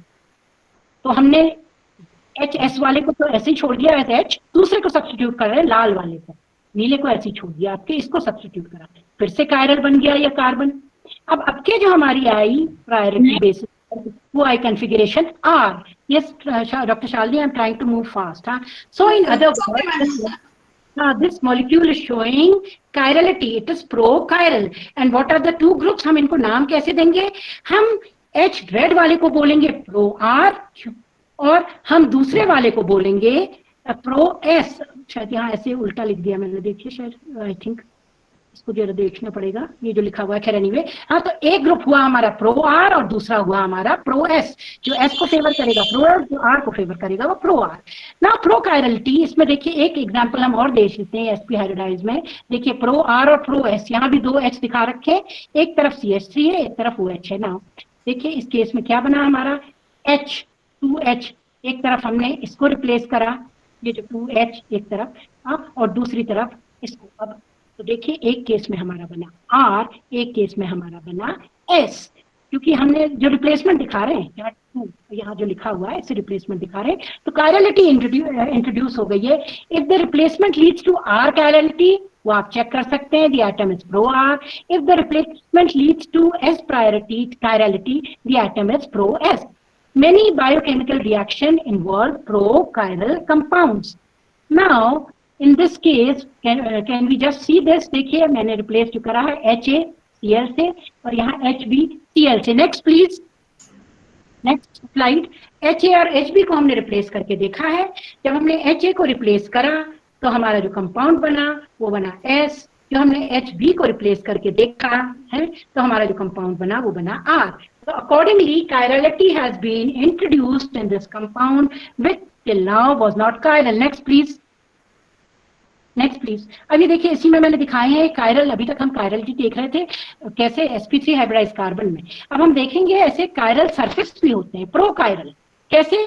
एक साइड से अगर ये कार्बन डबल बॉन्ड ऑक्सीजन है, इसमें एडिशन, अब इसमें सब्स्टिट्यूशन नहीं, एडिशन क्राइटेरिया लगेगा। तो ये ऊपर लगा है C6H5, इधर लगा है CH3। अब हमने मान लीजिए इसको रिड्यूस करा, तो ये रिडक्शन से क्या हो सकता है? देखिए रिडक्शन से सरफेस में ये एक साइड इसकी है री कहेंगे, जो क्लॉकवाइज डायरेक्शन जाता है जैसे देखने में, दूसरी है साइड जो एंटी क्लॉकवाइज जाता है।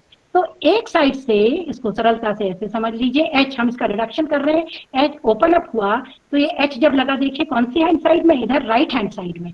तो हमारा जो आइसोमर बना वो उस केस में बना S, क्योंकि ये Me ग्रुप है, हमसे दूर है। हाँ तो ये रहा क्लॉकवाइज, पर हम उसको उलट कर देंगे, और यहाँ पे जो हमारा आइसोमर बना, जो पहला वाला आइसोमर है वो बना R। जब हमारा H जो रिडक्शन हुआ उससे H जो डिलीवर हुआ वो कौन सी साइड में हुआ, इधर लेफ्ट हैंड साइड में। So this face is supposed to be what? Again we have pro-chiral faces.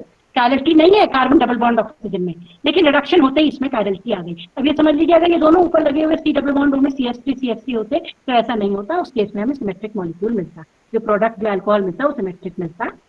अब हम इसी में देख लेते हैं, ये बहुत इंपॉर्टेंट नेक्स्ट एग्जांपल मैंने रखा है, शार्पलेस एसिमेट्रिक ऑक्सीडेशन। अब इसमें देखिए मैंने आपको बताया नहीं है, सिर्फ क्योंकि नहीं है आप लोगों के कोर्स में, ये मैंने यूट्यूब में कुछ अपने बच्चों के लिए डाले थे कोर्स कंप्लीट करने के चक्कर में, अगर आप देखना चाहते हैं तो you can see on that YouTube name reactions करके, जो उसमें इसके में डिस्कस नहीं कर रही हूँ। मैं क्यों बताना चाह रही हूँ कि स्टीरियोकेमिस्ट्री कितनी इंपॉर्टेंट है। देखिए प्रोकायरलिटी अब हम डिस्कस कर रहे हैं तो वो कैसे इंपॉर्टेंट है। जब हम इसका एसिमेट्रिक ऑक्सीडेशन करते हैं, शार्पलेस एसिमेट्रिक ऑक्सीडेशन, जिसके लिए कि शार्पलेस को नोबेल प्राइज मिला था इन द ईयर 2001, क्योंकि बहुत ही बेहतरीन तरीका था इपॉक्साइड बनाने का। डबल बॉन्ड में डबल बॉन्ड खुली और आप देख रहे हैं क्या बना ये इपॉक्साइड। अब ये इपॉक्साइड डबल बॉन्ड है, प्रो कायरल फेस है, जैसे ये बनेगी तो इसे कायरल बनेगी। तो इसमें जो हम यूज करते हैं इसके लिए इंड्यूस करने को, जिसको हम कहते हैं कायरल ऑक्सिलरी, वो है डाइइथाइल टार्टरेट, और इसमें साथ में TBHP लेते हैं, TBHP भी लेते हैं और भी ले सकते हैं, और कैटलिस्ट लेते हैं हम टाइटेनियम आइसोप्रोपोक्साइड। इसकी प्रेजेंस में अब मैं बाकी इसमें मैकेनिज्म नहीं, सिर्फ कैसे हमने देखा फेस खुला। देखिए प्लीज इसको देख लीजिए, पहला, बाकी भी वैसे ही है, पहला स्ट्रक्चर ही मैं बताऊंगी यहाँ।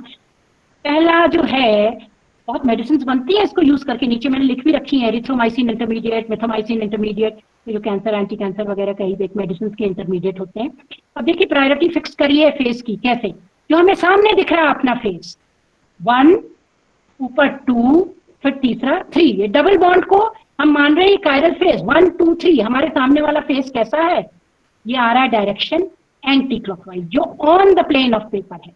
लेकिन हमने जब प्लस DMT यूज करा, प्लस DMT नेट के क्वेश्चन जब आते हैं तो उसमें कई बार इस तरह भी लिखा रहता है एज L और RR, तो वो एक ही बात है, प्लस लिखें। ये डाइइथाइल टार्टरेट की जगह डाइमिथाइल भी यूज कर सकते हैं, DMT is dimethyl, DET is dimethyl. तो देखिए ये जब ओरिएंट करता है तो ये जो इपॉक्साइड बनाता है, ये कायरल ऑक्सिलरी है DET, ये खुद में इस तरह एक तरफ से लग जाता है, जिससे कि वो डिलीवरी जो हो, मतलब जो इपॉक्सीडेशन हो वो इस तरह से हो कि वो कायरल एक ही सरफेस में, क्योंकि एक साइड ये ब्लॉक कर लेता है, तो ये डिलीवरी होकर जब हमारा प्रोडक्ट इससे बनता है, ऊपर देखिए रेड से मैंने लिख रखा है DET RR या L है जो लिखा है, तो उससे बनता है हमारा री सरफेस में डिलीवर होता है, ये इपॉक्साइड बनता है। अब आप जरा पहले पे गौर करें, 1 2 3, ये सरफेस क्या आ रहा है, ये तो री नहीं आ रहा, ये क्या आ रहा है साई, क्योंकि डायरेक्शन क्या है एंटी क्लॉकवाइज, यानी कि ये इस प्लेन में नहीं डिलीवर होगा on the plane of paper, ये कहाँ डिलीवर होगा, oxygen behind the plane of paper, and this is the product which is formed. ये हर साल नेट के क्वेश्चंस आते हैं इस तरह के, शार्पलेस में every year you get these questions, और नीचे के 2 एग्जांपल है वो बिल्कुल उसी की तरह हैं जो मैंने बना रखे हैं। शार्पलेस DMT से किस तरह डिलीवरी जो हो रही है, देखिए सेकंड वाले में तो फिर से वही बन रहा है उसी तरह, ये एक इंपॉर्टेंट मेडिसिन का इंटरमीडिएट है, और इसमें आप सिलेक्टिविटी देख रहे हैं कितनी है, ये इनएंशिएट सेलेक्टिव रिएक्शन है, इसमें मिल रहा है हमें एसिमेट्रिक सिंथेसिस हो रही है, एसिमेट्रिक सिंथेसिस, तभी नाम है Sharpless asymmetric epoxidation, very important. Enantiomeric excess, हमें ये एनैंशियोमेर एक्सेस में मिल रहा है 95%, देखिए, और यील्ड भी अच्छी आ रही है 45%। 95% पे हमें कौन सा मिल रहा है, जहां हमारे ऑक्सीजन डैश सेकंड स्ट्रक्चर देखिए, क्योंकि ये सरफेस आप फिर से देखेंगे 1 से 2 से 3 में जाए, डायरेक्शन क्या आ रहा है, डायरेक्शन आ रहा है एंटी क्लॉकवाइज, यानी कि एक तो साई सरफेस है जो अबव द प्लेन है, तो ये तो डिलीवर कहाँ करता है हमारा प्लस DMT, ये डिलीवर करता है री सरफेस में, तो री कहाँ होगा, below the plane of paper, तो ये देखिए डैश से जो दिखा रखा है it is below the plane. वहीं हमने माइनस DIPT जहां यूज कर रखा है, माइनस DIPT कहाँ डिलीवर करता है, माइनस DIPT जो डिलीवर करता है, ऊपर माइनस DET देख लीजिए, एक ही चीज है सारी, चाहे माइनस DET हो चाहे माइनस DIPT हो, सब कायरल ऑक्सिलरी हैं जो गाइड कर रही हैं किस साइड में हमारा ऑक्सीजन डिलीवर हो इपॉक्साइड बनने में। तो ये देखिए साई साइड में डिलीवर करता है। अब हम यहाँ जरा सा देख लें, 1 से 2 से 3 प्लेन ऑफ पेपर में जा रहे हैं, ये कौन सी साइड है, साई, यानी कि ये इसी साइड में डिलीवर होगा हमारा ऑक्सीजन, तो आपके हम बिलो द प्लेन नहीं जाएंगे, oxygen on the same side same, तो हम ब्रॉड से दिखा रहे हैं बिकॉज ये साइड हमारी साई है। So this was Sharpless asymmetric epoxidation which I have discussed in great length in all my YouTube lectures which I have prepared for the MScs. So if you feel, and देखिए ये मैंने आप लोगों को एक एक्टिविटी दी है जो आप देख सकते हैं यहाँ, ये आपको मिल जाएगी, ये कुछ एक रिएक्शंस है, कुछ एक क्वेश्चन के आंसर हैं जो इसी पे बेस्ड हैं, जिसमें लास्ट वाला बहुत ही इंपॉर्टेंट है, ये एक नेक्स्ट एग्जाम में आया भी था, इसकी स्टीरियोकेमिस्ट्री जो बतानी है, it all depends on what I have taught you earlier. ये हैक रिएक्शन है, इतने हिंट में आपको दे देती हूँ, ये नेम रिएक्शन आप लोगों के कोर्स में है, बहुत इंपॉर्टेंट रिएक्शन है। हर साल इससे विटिक रिएक्शन से एल्डोल से कोई ना कोई क्वेश्चन इस तरह ट्रांसफॉर्मेशन से आते हैं। और हम आइसोमर्स को कैसे डिस्टिंग्विश कर सकते हैं मैं डिटेल में बिल्कुल नहीं जाऊंगी। We can distinguish them by NMR। How by NMR? Because diastereoisomer का तो एनवायरमेंट ही अलग होता है। ये साइक्लिक स्ट्रक्चर बना रखे हैं। 6:15 बज गए हैं। Everyone must be getting very angry and tired of me, so I am just moving on कि डायस्टीरियोमर्स को तो इस तरह हमने। अब नेक्स्ट स्लाइड प्लीज, नेक्स्ट वाली आप क्लिक कर दीजिए। यहाँ कपलिंग कांस्टेंट ये हम निकाल सकते हैं रिलेटिव कॉन्फ़िगरेशन के लिए। आपने निकाल लिया ये स्लाइड कपलिंग कांस्टेंट वाली कि कैसे हम यूज कर रहे हैं NMR for distinguishing between our isomers. Diastereoisomers में कोई बात नहीं, स्टीरियो आइसोमर्स में इनैंशियोमर्स को फिर हमको यूज करना पड़ता है क्योंकि डायहेड्रल एंगल से ट्रांस वाले जो है डायहेड्रल एंगल। नेक्स्ट में मूव करिए। ये मैं मोटा मोटा बता चुकी हूँ, आप लोग सब ये देख सकते हैं कि NMR से कैसे हम डिस्टिंग्विश कर रहे हैं स्टीरियो आइसोमर्स को। ट्रांस और सिस में अब आप ये थर्ड वाले में जाइए जहाँ coupling constant for trans hydrogen ये दिखा रहा है डायहेड्रल एंगल जहाँ हमारा क्या हो 180 ट्रांस है, तो उस केस में हमारी जे कपलिंग जो होती है ये आप देख लीजिए। सेकंड स्ट्रक्चर ये बना रखा है A और B ट्रांस है, इजिली डिस्टिंग्विश। कपलिंग जो आ रही है 15 हर्ट्ज और दूसरे में जो आ रही है वो हमारी आ रही है 9 hertz. So on the basis of these coupling constant they can be easily, these are diastereomers. लेकिन एनैंशियोमर्स वो तो मिरर इमेज होते हैं, इनको कैसे डिस्टिंग्विश करें? Next please. बस मैं ये लास्ट दे रही हूँ। ये सिमेट्री भी इस तरह से हम न्यूक्लियर ओवरहोजर इफेक्ट, ये ओवर स्पेस होता है जैसे आप देख रहे हैं। फर्स्ट वाला जो है वो HA और HB, ये HB कौन सा है? CH3 वाला है, CH2 के साथ जो H लगा है। जब HA को इरेडिएट करेंगे तो वो तो सारा स्पिन हाई में चला जाएगा, रिलैक्स नहीं कर पाएगा, तो वो डिसअपियर हो जाएंगे HA वाले सिग्नल। और HB के जो हैं अब वो सिग्नल बढ़ जाएंगे क्योंकि वो स्पेस में उसके पास था। So this is the NMR over space, nuclear overhover effect, very useful for considering the three-dimensional geometry of such molecules. अब ये दूसरे में देखिए HA जहाँ और HB ये एक दूसरे के ऑपोजिट है, स्पेस में इतनी दूर है, तो HA को आप कितना भी इरेडिएट करें HB में इससे कोई फर्क नहीं पड़ेगा। इस बेसिस पर हम बता सकते हैं कि हमारे जो एटम्स हैं वो कैसे ओरिएंटेड है, कैसे लगे हुए हैं इन are stereo isomers. Next please. Now for enantiomer very important, does it use of shift reagent? अब ये shift reagent जो है वो they are used to generate solubility। कैसे? वो किसी ऑर्गेनिक सॉल्वेंट के साथ ऑर्गेनो कंपाउंड इस तरह बना लें। ये यूरोपियम 3 दिखा रखा है हमने यहाँ पे, तो उसका जो है ऑर्गेनो मेटेलिक कंपाउंड है। तो इससे क्या होगा देखिए, इसमें कायरलिटी इंड्यूस हो जाएगी जैसे ही वो इसके साथ लगा है। यहाँ नीचे दिखा रखा है ना, देखिए europium HFC chiral lanthanide shift reagent जो है बना हुआ नीचे। तो कायरलिटी जैसे ही आ गई, अब हमने इसको इनैंशियोमर के साथ क्या रिएक्शन होगा इसका? इनैंशियोमर इसके साथ एक किस्म से उसके ऊपर देखिए नीचे दिखा रखा है कायरल हमारा है, ये नीचे जो ऑर्गेनोमेटेलिक रिएजेंट है, ये दोनों shift reagent lanthanide shift reagent, इसको यूज करके पहले केस में और दूसरे केस में ये जो इनैंशियोमर इसके ऊपर से लगेंगे, एक किस्म से क्या बना लेंगे slide, they will give diastereo select. Because जब एक प्योर इनैंशियोमर रिएक्ट करता है a pair of racemic mixture के साथ, it gives rise to a pair of diastereoisomers. So these diastereoisomers will be formed और आपको मालूम है कि diastereoisomers अब हम डिटेक्ट कर सकते हैं by using our NMR. So enantiomer recognition is done by using shift reagents. So I think we covered most of it, though in a very, very hurried manner, and I have referred to these books, The Stereochemistry of Organic Compounds by Elil, and this other book. At the same time, for these examples, I went over some of the preparations I had made on my YouTube tutorials for the MSc students. Those of you who are interested, वो क्योंकि name reaction में यहाँ लेना पहले मैं शुरू में सोच रही थी मैं सारे नेम रिएक्शन क्योंकि इससे बहुत डिटेल्ड हो जाता है, इसलिए मैंने कहा पहले बेसिक जो केमिस्ट्री समझना सरल है। So thank you all of you for bearing with me, and any questions and queries if you have, please you can mail them to me on my mail address which is given I think on my profile data also. Email भी दिया है, email उसमें आप at length अपने सारी query post कर सकते हैं और मेरे साथ ये आपको प्रेजेंटेशन भी सच मिल जाएगा। इसके अलावा आप यूट्यूब चैनल से ज्वाइन करके वहाँ भी बहुत लोगों ने क्वेरीज करी हैं जो नेम रिएक्शन वाले हैं। सेकंड सेम के सारे क्वेश्चन है उसमें इंग्लिश में नहीं, कई एक उसमें हिंदी में भी है, उसमें आप देख सकते हैं, सारे देख सकते हैं। और I would like your feedback and at the same time I would like you to interact with me because Covid time हमें भी अच्छा लगेगा आपसे इंटरेक्ट करके। So thank you all of you for bearing with me. Thank you, ma'am. Dr. Charu, do you have any question from the students? Hello. Yes, yes. Hello. Please ask. Yes. मेरी आवाज आ रही? आ रही है। All, thank you very much, madam. Also wonderful and because more than I think 170 student we have. And सारे के सारे जो student है उनका एक बड़ा एक एप्रिसिएशन जो है पूरे के पूरे चैट बॉक्स में मुझे दिख रहा है और इतने बड़े लेक्चर में कुछ ही क्वेश्चंस हमारे बीच में आए हुए हैं तो बहुत ही अच्छा लेक्चर आपका रहा मैडम। एक आध क्वेश्चन बच्चों